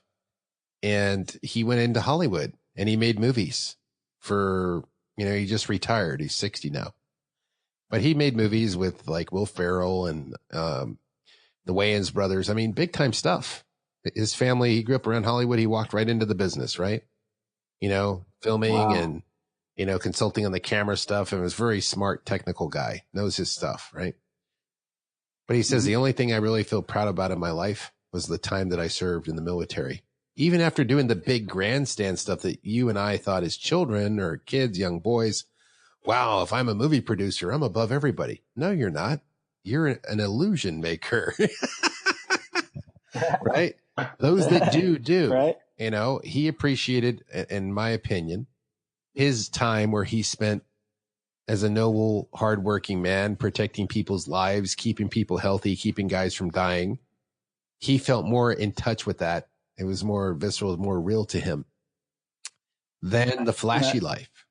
Even though he's great at the flashy stuff, and the podcast is almost a form of that, but this is the ultimate talk show. It's the ultimate soap opera because it's based on the truth. None of us are actors.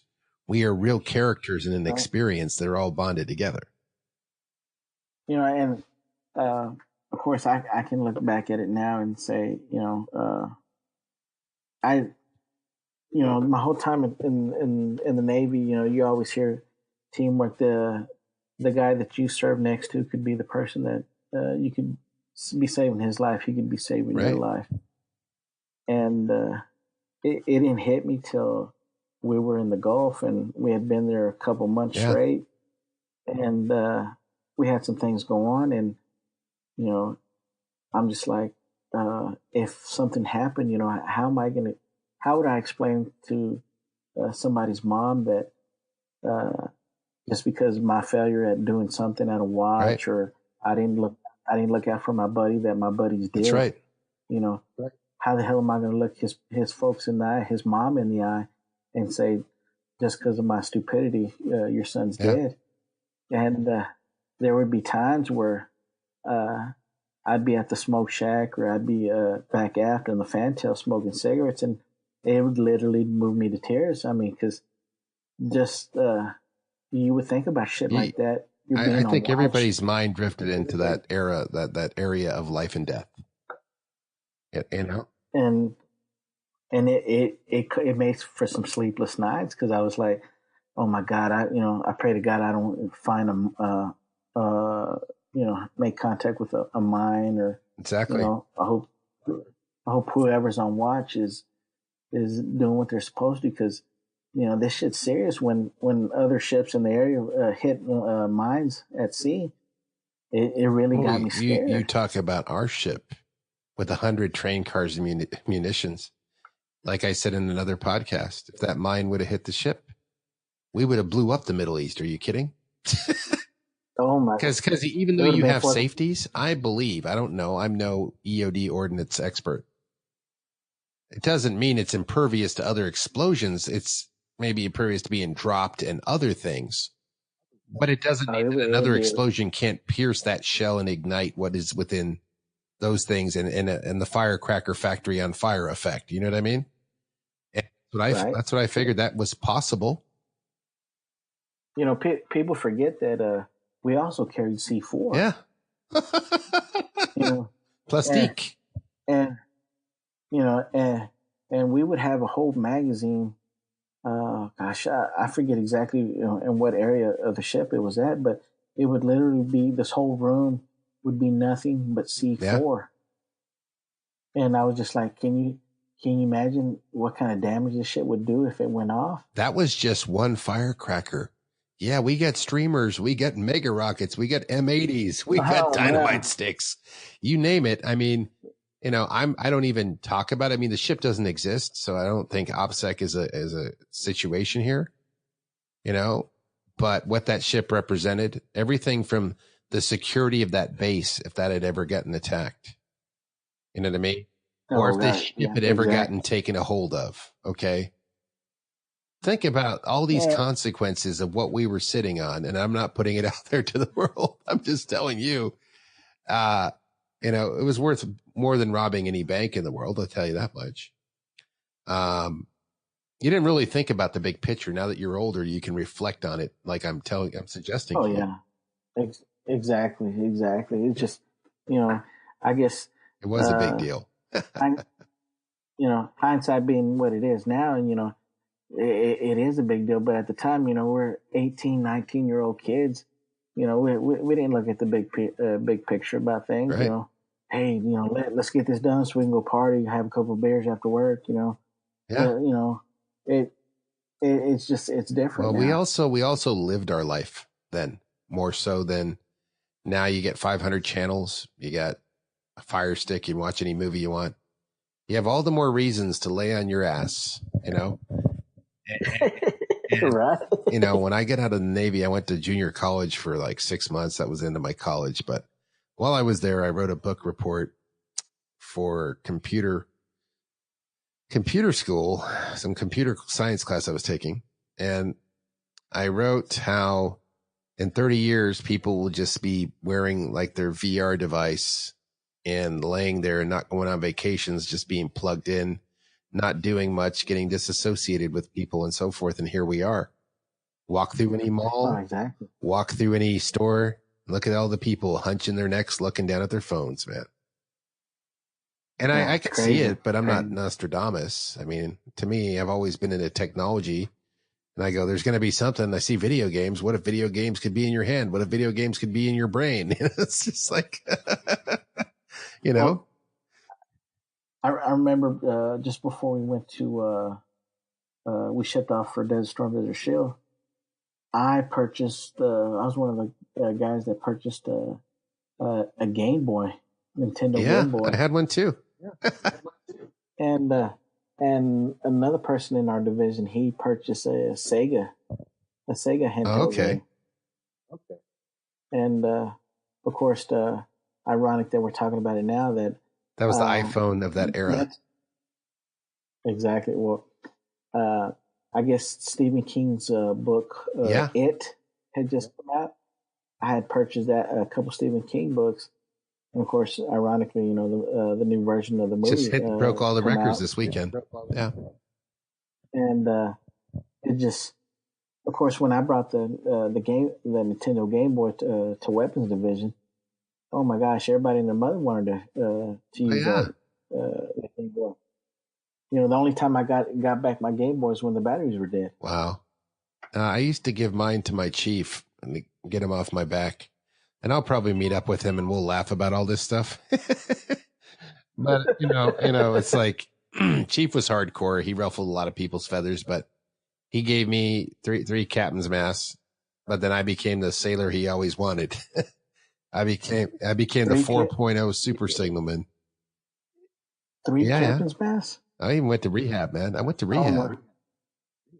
Oh, when you were reporting to the ship, I was just about the end of my drinking career. I quit drinking just before Desert Storm. How many alcohol incidents did you have? They're all kind of related, man. I think I body slammed a cab driver. Stupid stuff like how should I be saying this on the radio? I allegedly body slammed a cab driver that was trying to overcharge me and attack me. Things like that. Stupid stuff. Like I didn't raise the flag for reveille. And as a signalman, that's a deadly sin. And I think I did it twice. I just slept through it. And the first person looking for that is the captain, the bosun, the Chief Hill. Everyone's looking to see if colors are getting raised. You don't mess with that ritual. Well, I screwed that up. So and something else I forget. But anyways, I did a good amount of restriction. And then later I became the master at arms. How ironic is that? And I had your little buddy. He was always visiting me. He was getting extra on shipboard restriction. My fellow Bostonian. Exactly. He's done good with his life, though. That's good for him. Good for you, Paul. We're not picking on you. I was gonna tell you a story.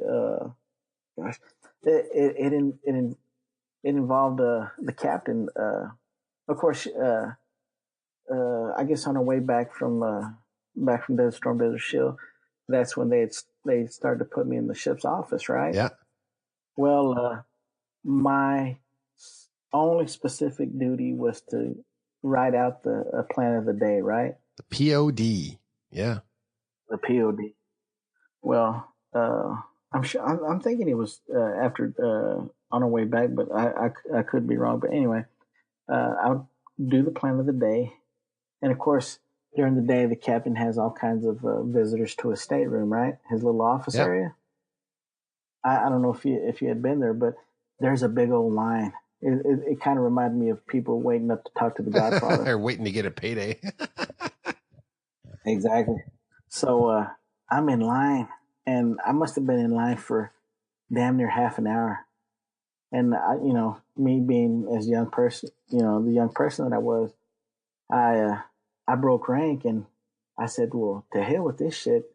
I got shit I need to do. I don't need to be standing in line." So I cut in front of first classes, chiefs, senior chiefs, even the master chief and officers. I went straight into to his office, his stateroom, and I plopped my ass down and I put my feet on the coffee table. Oh my gosh, the looks that I got. Oh my God, Ortega, what the fuck are you doing? And I said, well, I'm tired of standing, damn it. I want to sit down. Yeah, the captain just looks at me. He didn't know. He had this look on his face like, what the hell is this young kid doing? So I started to get up. He said, no, he made the motion. Go ahead, sit down, put your feet up. And I was like, I go, see, I know what I'm doing. So, and people are just crowding the entrance of the door, and they're just looking at me like, this young punk, what is he waiting doing? to see if you're going to be forced to walk the plank.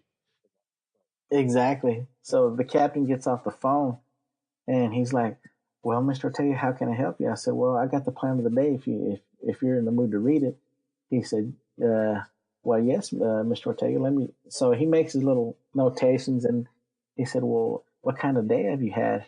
And I said, well, if I got to spend half an hour in this fucking line waiting to get a damn piece of paper signed, there's other, ways I can waste my time. And instead, I got to wait behind all kinds of bullshit, to do this, for this and that, while other people are, digging the dog. And I just F this, F that. And the captain just looked at me. And I guess they thought the other individuals waiting in line thought I was cursing at him.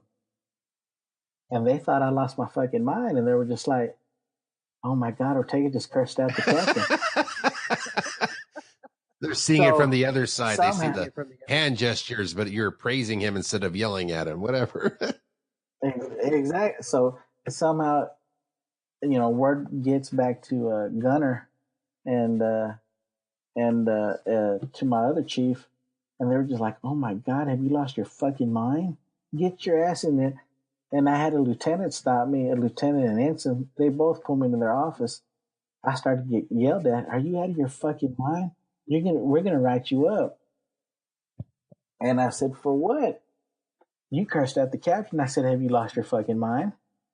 I didn't curse at the man. I know I'm crazy, but I ain't that crazy.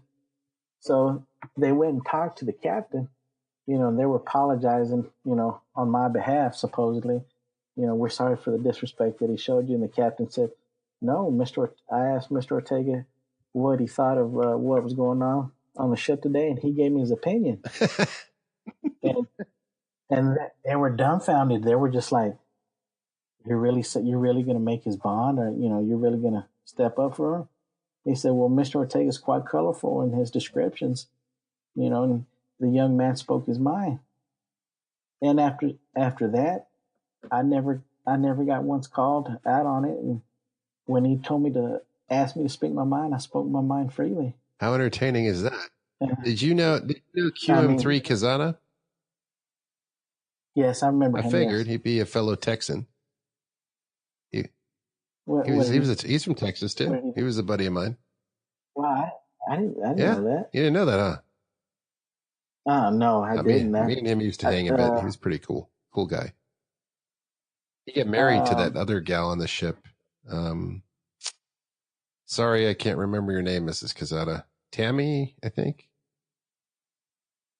Well, I remember the Irish girl. I forget her name.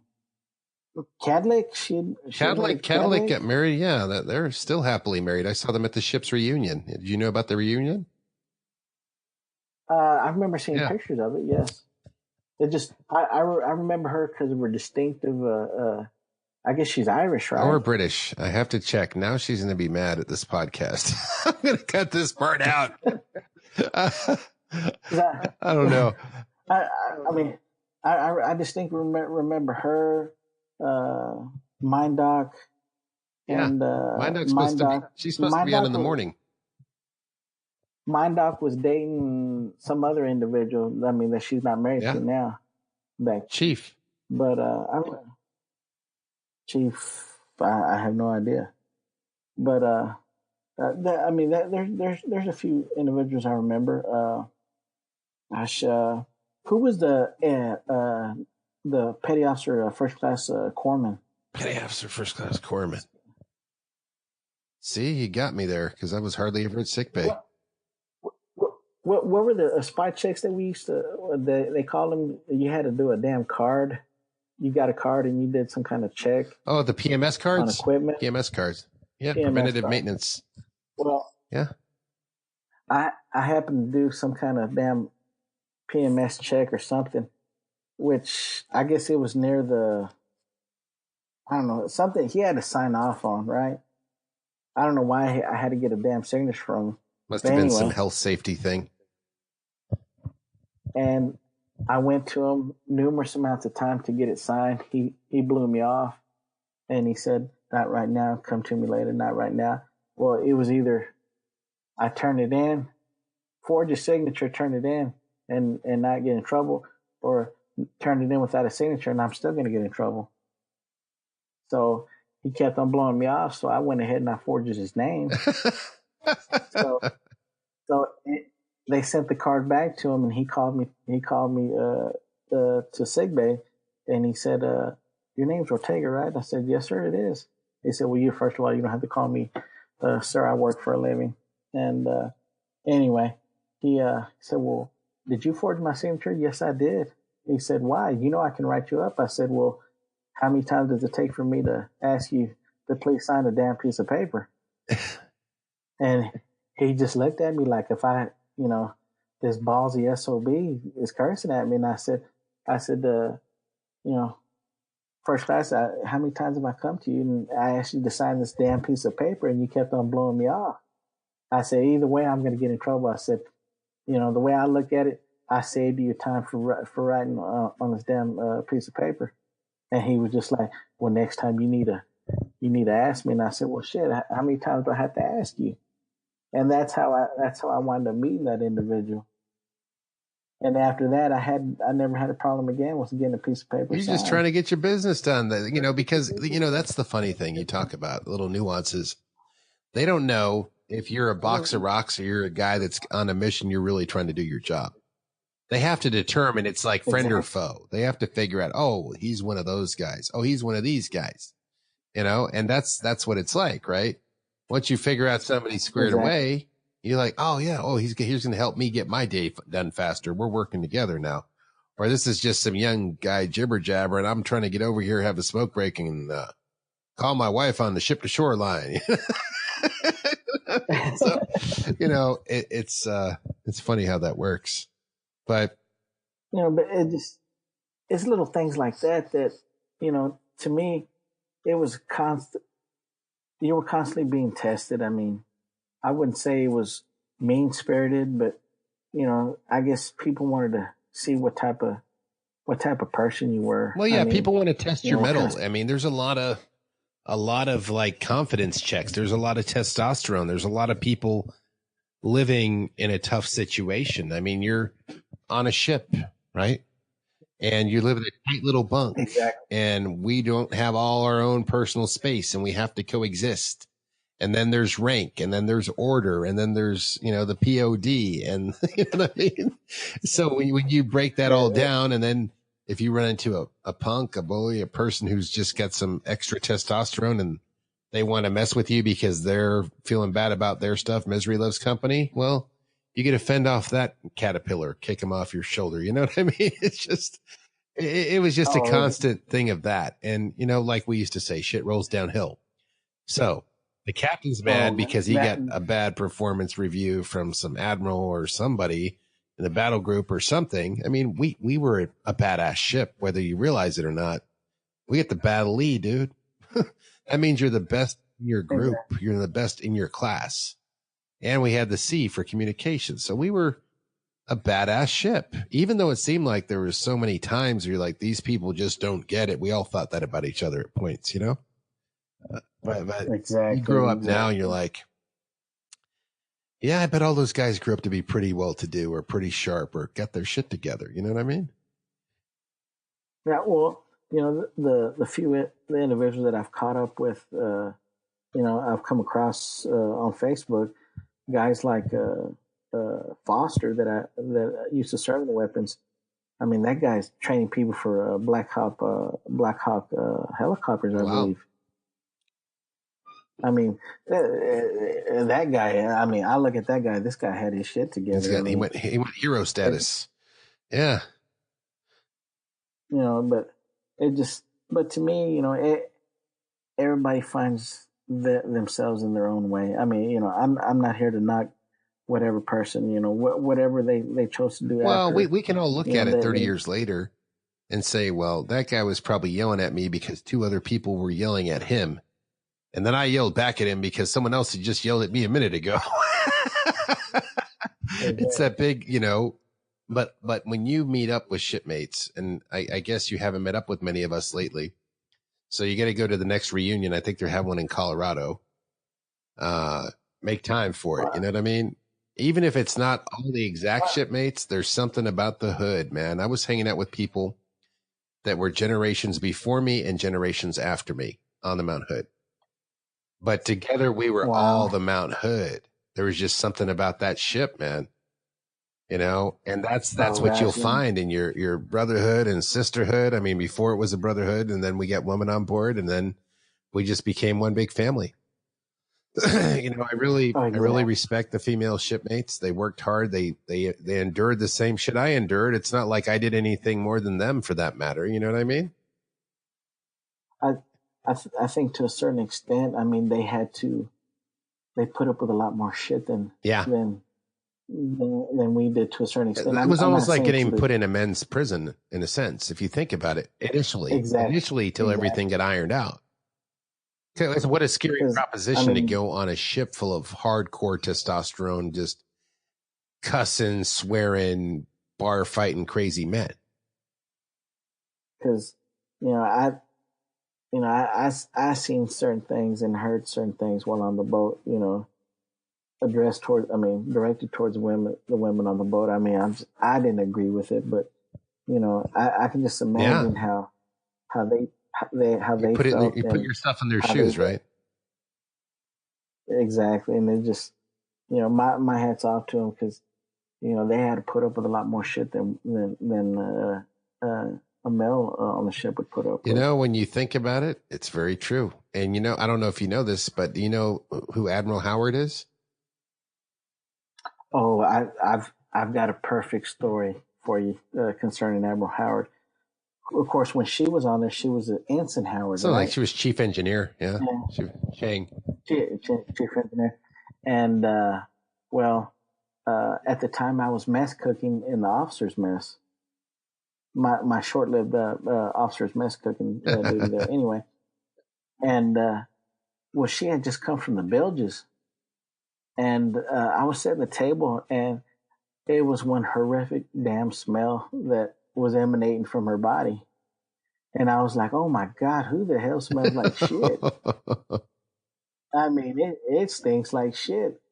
And her face turned red, and she lifted up, put her uniform up to her nose, and she's like, "Oh, I'm sorry, Mr. Ortega, that's me." And I said, "Well, ma'am, I hate to say it, but you do smell like shit." And she started laughing. She was, "Well, I was in the bilge system," and I said, "Ma'am, you're an officer. What the hell are you doing in the bilge system? You can get somebody enlisted to do that shit for you. You're an officer. You don't have to do that shit." She looked at me and she tilted her head and she was just like, "Mr. Ortega," she was, "What? How am I any different than an enlisted person?" Wow. And it just blew me away, the response that she sent towards me. And I was just like, she said, "Mr. Ortega, if an enlisted person can do this, why can't I? You know, I'm not any better than anybody. She's amazing. I can." She's amazing. And right then and there, my little interaction with her, my respect for her just, it multiplied. And I was just like, this lady is something special. I'm sure if it was anybody else, they would have said, well, you're damn right. I'm going to get somebody, to hell with this shit. I'm going to get somebody enlisted to do this shit for me. But this woman was willing to get down and dirty, regardless of how it was. And she did get dirty. She did do. You know what's interesting? I don't know if you heard the one that I did with my former ops boss, John Joyner, operations officer. Yeah, I remember that. Yeah, he talked about her. He's like, yeah, he said she was a sailor. You know what I mean? He was like, no wonder she's at where she is, because she did it with full heart and full, just gusto and, and humility. And ultimate in humility, and endured it all. And she gave nobody any excuse to ever look down on her, because she was bringing it. She was doing her job, and she was doing that and then some. So, it's wild that she ends up in the movie, Captain Phillips, because it wasn't really a movie to her. They made a movie about her reality, where she coordinated that attack with the Navy SEALs in those ships to get that captain away from those pirates. So, I wouldn't be surprised if she becomes a president, SecNav, anything. And that all came, we were around that energy, but she was so humble that you wouldn't pick her out like being cocky. It's because it's because she just is. She doesn't have to try to be. She just is. So definitely respect Admiral Howard quite a bit. Another story to add on to it, a little sidebar. I guess operations had passed some type of major inspection, and I guess she promised her division, if they passed with flying colors, that she would meet everybody up at the E Club there in Oakland. She was going to lay $100 on the table and tell the bartender, keep on getting my people pitchers of beer till this $100 runs out. And me and a buddy from Weapons, we just happened to be at the enlisted club. I think we were watching Monday Night Football, and she sees me and my buddy, and she comes up to us and she goes, "Mr. Ortega," she goes, "would you and your buddy here, would y'all mind joining my people over here on the other side of the bar?" I said, "Man, we don't even work for you." She said, "You're still part of the boat. You're still a shipmate." Wow, what a classy lady. See, I didn't get to know her like you. You're so lucky. So she walked us over to the other side of the bar where her people were, and there was a few people that objected, for us to be there. Well, these individuals, they work in weapons, and she said they're still our shipmates. Besides, she goes, I don't think this $100, all of it's not going to go to waste. Was that the club that was on the Naval Supply Center, or was that the Army Club? That was on the supplies. The little tiny one, center. The one that was like a 2-mile hike to the middle of nowhere to the corner of the base. Oh, you had it. It was a trek. What a place. That was like watered down Liberty in a sense. I mean, if you had a car, but walking it, ugh. Shit, by the time you actually got to the damn club, you were winded. You were tired. Yeah, you're like, and it was never jumping. Yeah. It was never a jumping club. It was just like a rec room with beer, right? Oh, exactly. Wasn't like Yeah. it. Wasn't like NAS But Alameda. I go to Alameda still a lot. I take the ferry boat out of there, go to San Francisco. I don't know if you know this. I'm trying to partner with the Hornet right now, trying to help them launch a podcast off the carrier. so I heard about it this morning, the podcast I was listening to. So that's something I have in the works. They told me they're going to get back to me. They're having some management change. If they do, fantastic. But I do plan on adding some more ships. And, you know, if you run into any more Navy guys where you're at that were on a ship that have the personality to do a podcast, definitely help them, because I want to build a fleet. I want the Ghost Fleet network. I've got a few Navy buddies where cool. I work at. What were they on? What kind of ships? I mean, God, I couldn't tell you right off the bat. I'm sure. I'm assuming that they have some stories. I mean, of course, I'm bragging on myself. No, you're a good storyteller, man. That's why you're like, let me on there. I can do this. I knew it. And I was like, sorry here. Well, you know, I tell people, I told people a couple of the story about when we were in Japan that I guess I was so enamored about getting drunk that I got drunk at a little bar just outside the base, and I had too much sake to drink, and I literally went to the bathroom and I told one of my buddies that was sitting down out in the bar, I'm gonna go outside and go fall asleep. And he said, "You're crazy. You're gonna go to sleep on the boat." I said, "No, I'm gonna go outside. I'm gonna go use the bathroom, then go outside and lay down on the side of the building and go to sleep." Oh, God. Yeah. Well, apparently that's just what I did. So when I didn't come back, I was gone for maybe, he said 30, 45 minutes. He said I was dead asleep. And then I got picked up by the cops, got arrested, and I got sent back to the base. Oh, nice. Where of course, this is Sasebo. Not much goes down in that town. That wasn't a wild place for nothing, man. Talk about the ultimate that rivals that EM club on the Naval Supply Center for excitement.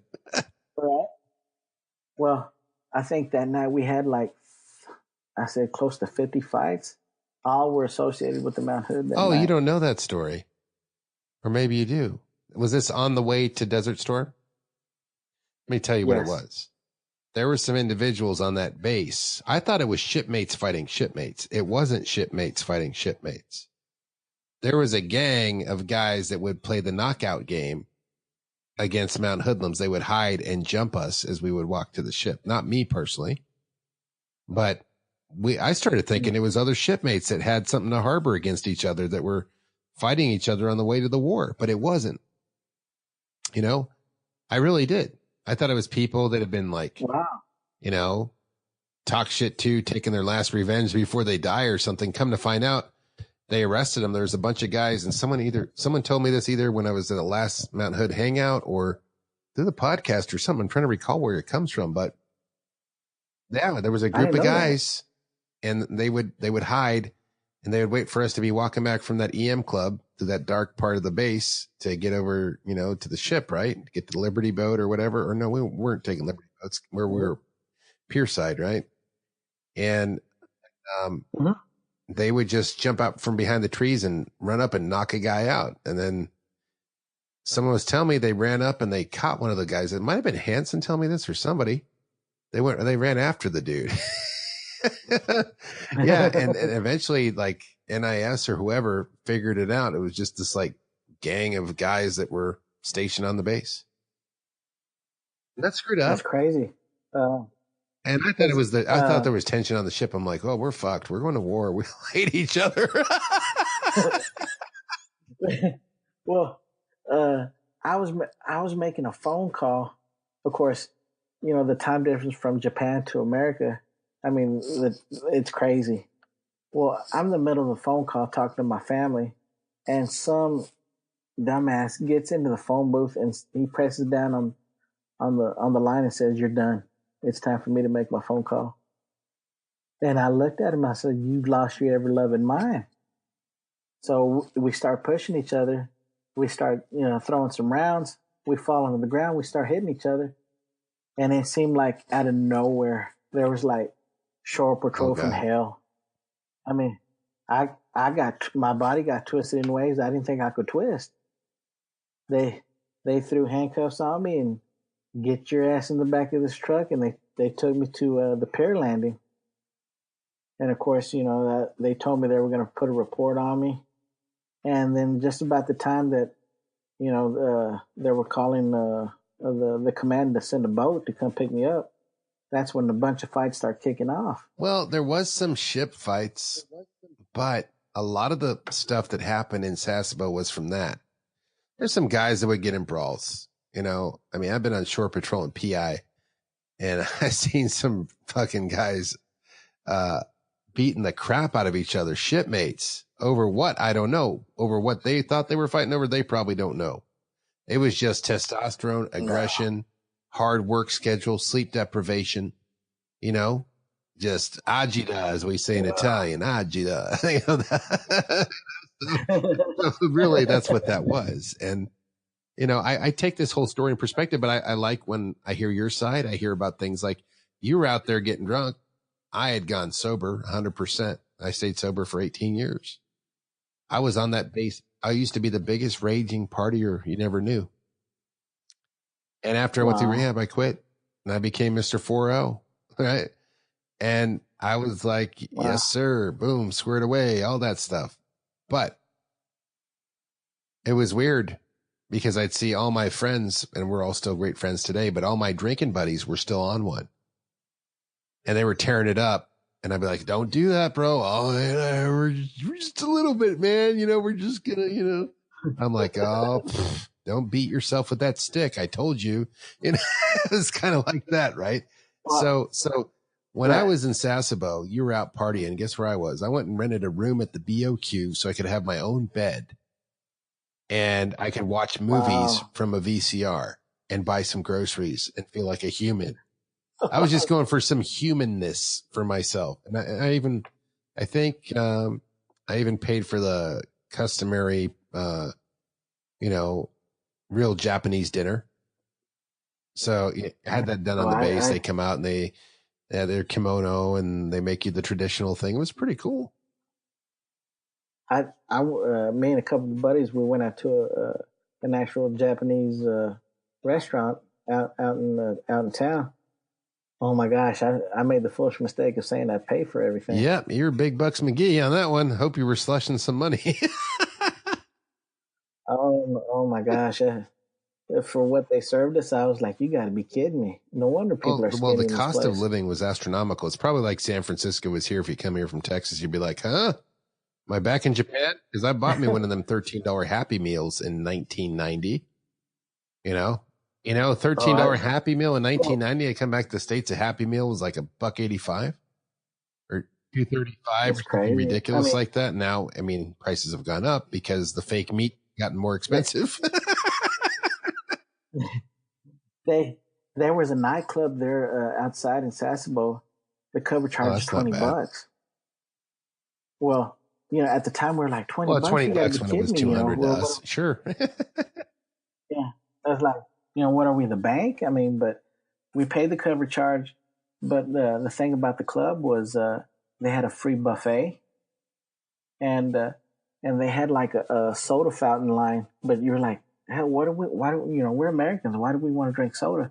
But if you look closely, instead of Coke, Pepsi, Mountain Dew, it had Jack Daniels, Crown Royal, Jim Beam, all kinds of whiskeys, liquors. And, my buddies were like, dude, there's no beer here. I said, dude, we're Americans. Can you mix your drink with a Coke or Pepsi or a Dr. Pepper? Mountain Dew. I said, we're going to drink more than $20 worth of liquor up in this place. But it was, I thought we made out great. To me, that's like hey, expensive drinks for cheap. All you can eat. Wait a second. Hey, I better leave a tip. You know what I mean? Get a deal there. But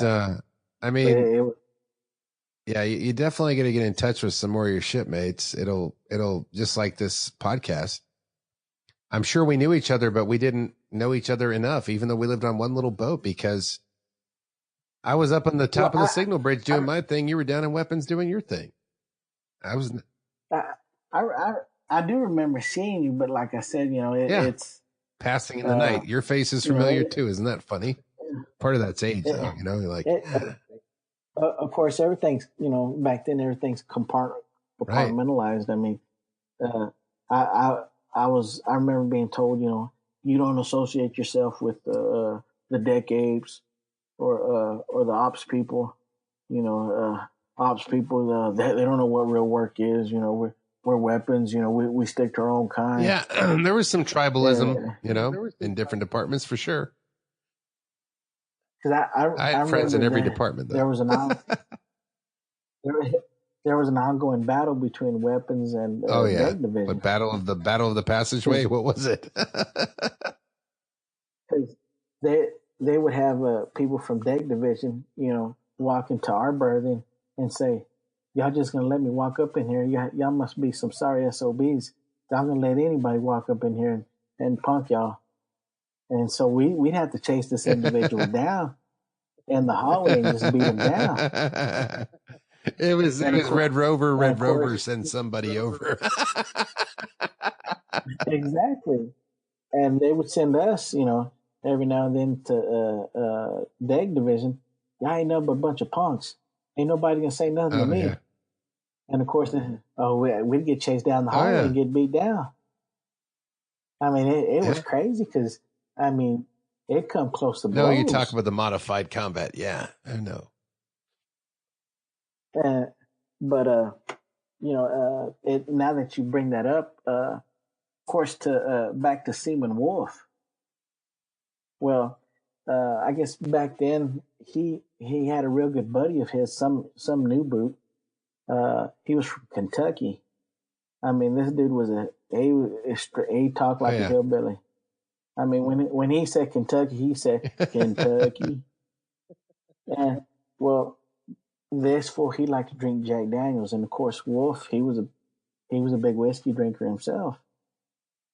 Well, they both went out and decided they were going to get drunk one night. Well, they're back on the boat from a hard night's worth of drinking, and that youngster keeps on telling Wolf, "You're nothing but a big dumb Indian. You're stupid." And of course, Wolf's looking at me, and we both tried to tell, dude, Wolf's the wrong person to be talking. This Indian gonna whoop you. No, you're a stupid Indian. You don't know what you're doing. I'm smarter than you. You just dumb. Well, Wolf kept on telling boy, and then that youngster kept on pushing Wolf. Wolf said, "I'm the wrong person. You don't need to be doing this." And he kept on pushing and pushing Wolf, and Wolf said, "I'm about to whoop you, boy. I'm giving you one last warning. Keep on pushing. I'm gonna whoop you." No, you dumb Indian. You ain't gonna do shit to me. Wolf he draws back, and Wolf had some big old hands. Wolf laid this fool out, punched him dead square on the nose. Goodness. You saw blood squirt everywhere. I mean, I thought I was in a movie or something because it happened so damn quick. All I could do was just, shake. I was in shock. I was covered in blood in less than a second. And there were, Wolf had laid this boy out, still punching him. Me and this second class that had duty that night, he was walking the hallway, and we were just like, "Oh my God, Wolf, please don't kill him." I mean, it was just, I thought Wolf was going to kill him because he had his big old paws wrapped around his I think he made it to the reunion. And I was just like, never again would I call Wolf any type of Indian. I would be like, "Yes, Mr. He was Wolf, always no, nice Mr. to me. Wolf." I was nice to him. I never had a problem with him. I didn't have a problem with a lot of people, but you don't know why. I was bench pressing over 400 pounds. People would see me in the weight room. They see strength, and that'll give you 50% less hassle. That doesn't mean you're not going to have any run-ins, but that was like, oh, okay, that's like 50% insurance, Right, I don't know. I'm not a bully. I never was. I never tried to pick on anybody. And I've always been a protector, if anything, for the person being picked on. So I don't know. I mean, there were some guys that had something to prove. And I'm like, I think I'd already done that when I was a kid. You know, so by the time I got to the ship, I'd seen all this stuff. Oh, it's my first bar fight. I'm like, yeah, but I remember my first beer. Oh, yeah. It was one of those things. But I think we got more podcasts. You're a great storyteller, so we're going to have to tell everybody that part 2 is coming up. Yeah, we'll do the storm. Okay. We'll talk about the storm. We'll talk about how we saw it. We'll talk about, life, as you go through it. I mean, you went somewhere else after the ship, right? You went somewhere else after the Mount Hood? I went to A school in Mississippi. And then after Mississippi, after that extensive stay there that I had, I got stationed to Cuba, VC-10. Wow. That's going to be a good story. So you guys are on a cliffhanger. We gave you some good long drive and road listening, kind of like the same kind that you like. Give you a little bit. Exactly. You're making some of the same medicine you like. You're showing me how you like it cooked, how you like your podcast made. You know what I mean? It's just like all the different chefs come in here and they chop it up. They throw a little sauce on, a little flavor. This is how I like it. So, exactly. Not one of these do I ever expect to be the same. I'll ask you some basic questions. Some will be intense. Okay. Some will be, it just depends on the individual, how you flow. I like to talk to people where they're at, and you're a good storyteller. And it's funny because so is, like Ronnie Boatman and, everybody else. But it's funny that the guys from Texas, there's something about Texans, the way they tell stories. It's like an art form in Texas, I think. Is that true? Would you say that's true? Is that pretty common from where you're at? Well, I don't know. I like to think that, we like to put our own twist on stories. I mean, I don't know, as my wife would say, you just, when it comes to BS, you got it down pat. And I'm just like, I said, well, I love telling, I don't know, I just love talking, Of course, you can tell by the length of the. Oh, that's strong. You're up there for the record. You're not, I don't know if you have the record yet or not. You're close, but you're doing good. But I'll tell you, so is there any shout outs for anybody out there? Any of your favorite friends on the ship? Well, like I said, I'd be remiss if I said that I had a lot of people that I was real friends with. But, well, your shipmates are your shipmates. Now they're all your friends. They can't help it. They don't have a choice. Of course, I would like to say I got to be real close to Dobbs in our division and weapons. It's just Dobbs, and I forget the other guy that he was real good friends with, but these individuals there, I mean, they took a young punk kid like myself, and even though I was full of BS and hot air, and sometimes it did take an ass whipping, because I took several ass whippings in that division, and I'm not saying that it was all good. I mean, I deserved most of the ass whippings that I got, but these individuals took the time to set me straight, sit me down, look me in the eye, and say, "Hey, you need to grow up." Yeah, that's part of the culture. And I'm thankful that someone took the time to, point this out to a young punk kid like myself at the time, and point me in the right. You know what? They're going to have to stay tuned for your second episode. We broke the record. So everybody in the Mount Hood, I'm signing off, but you don't have to hang up because I need you to keep your computer on.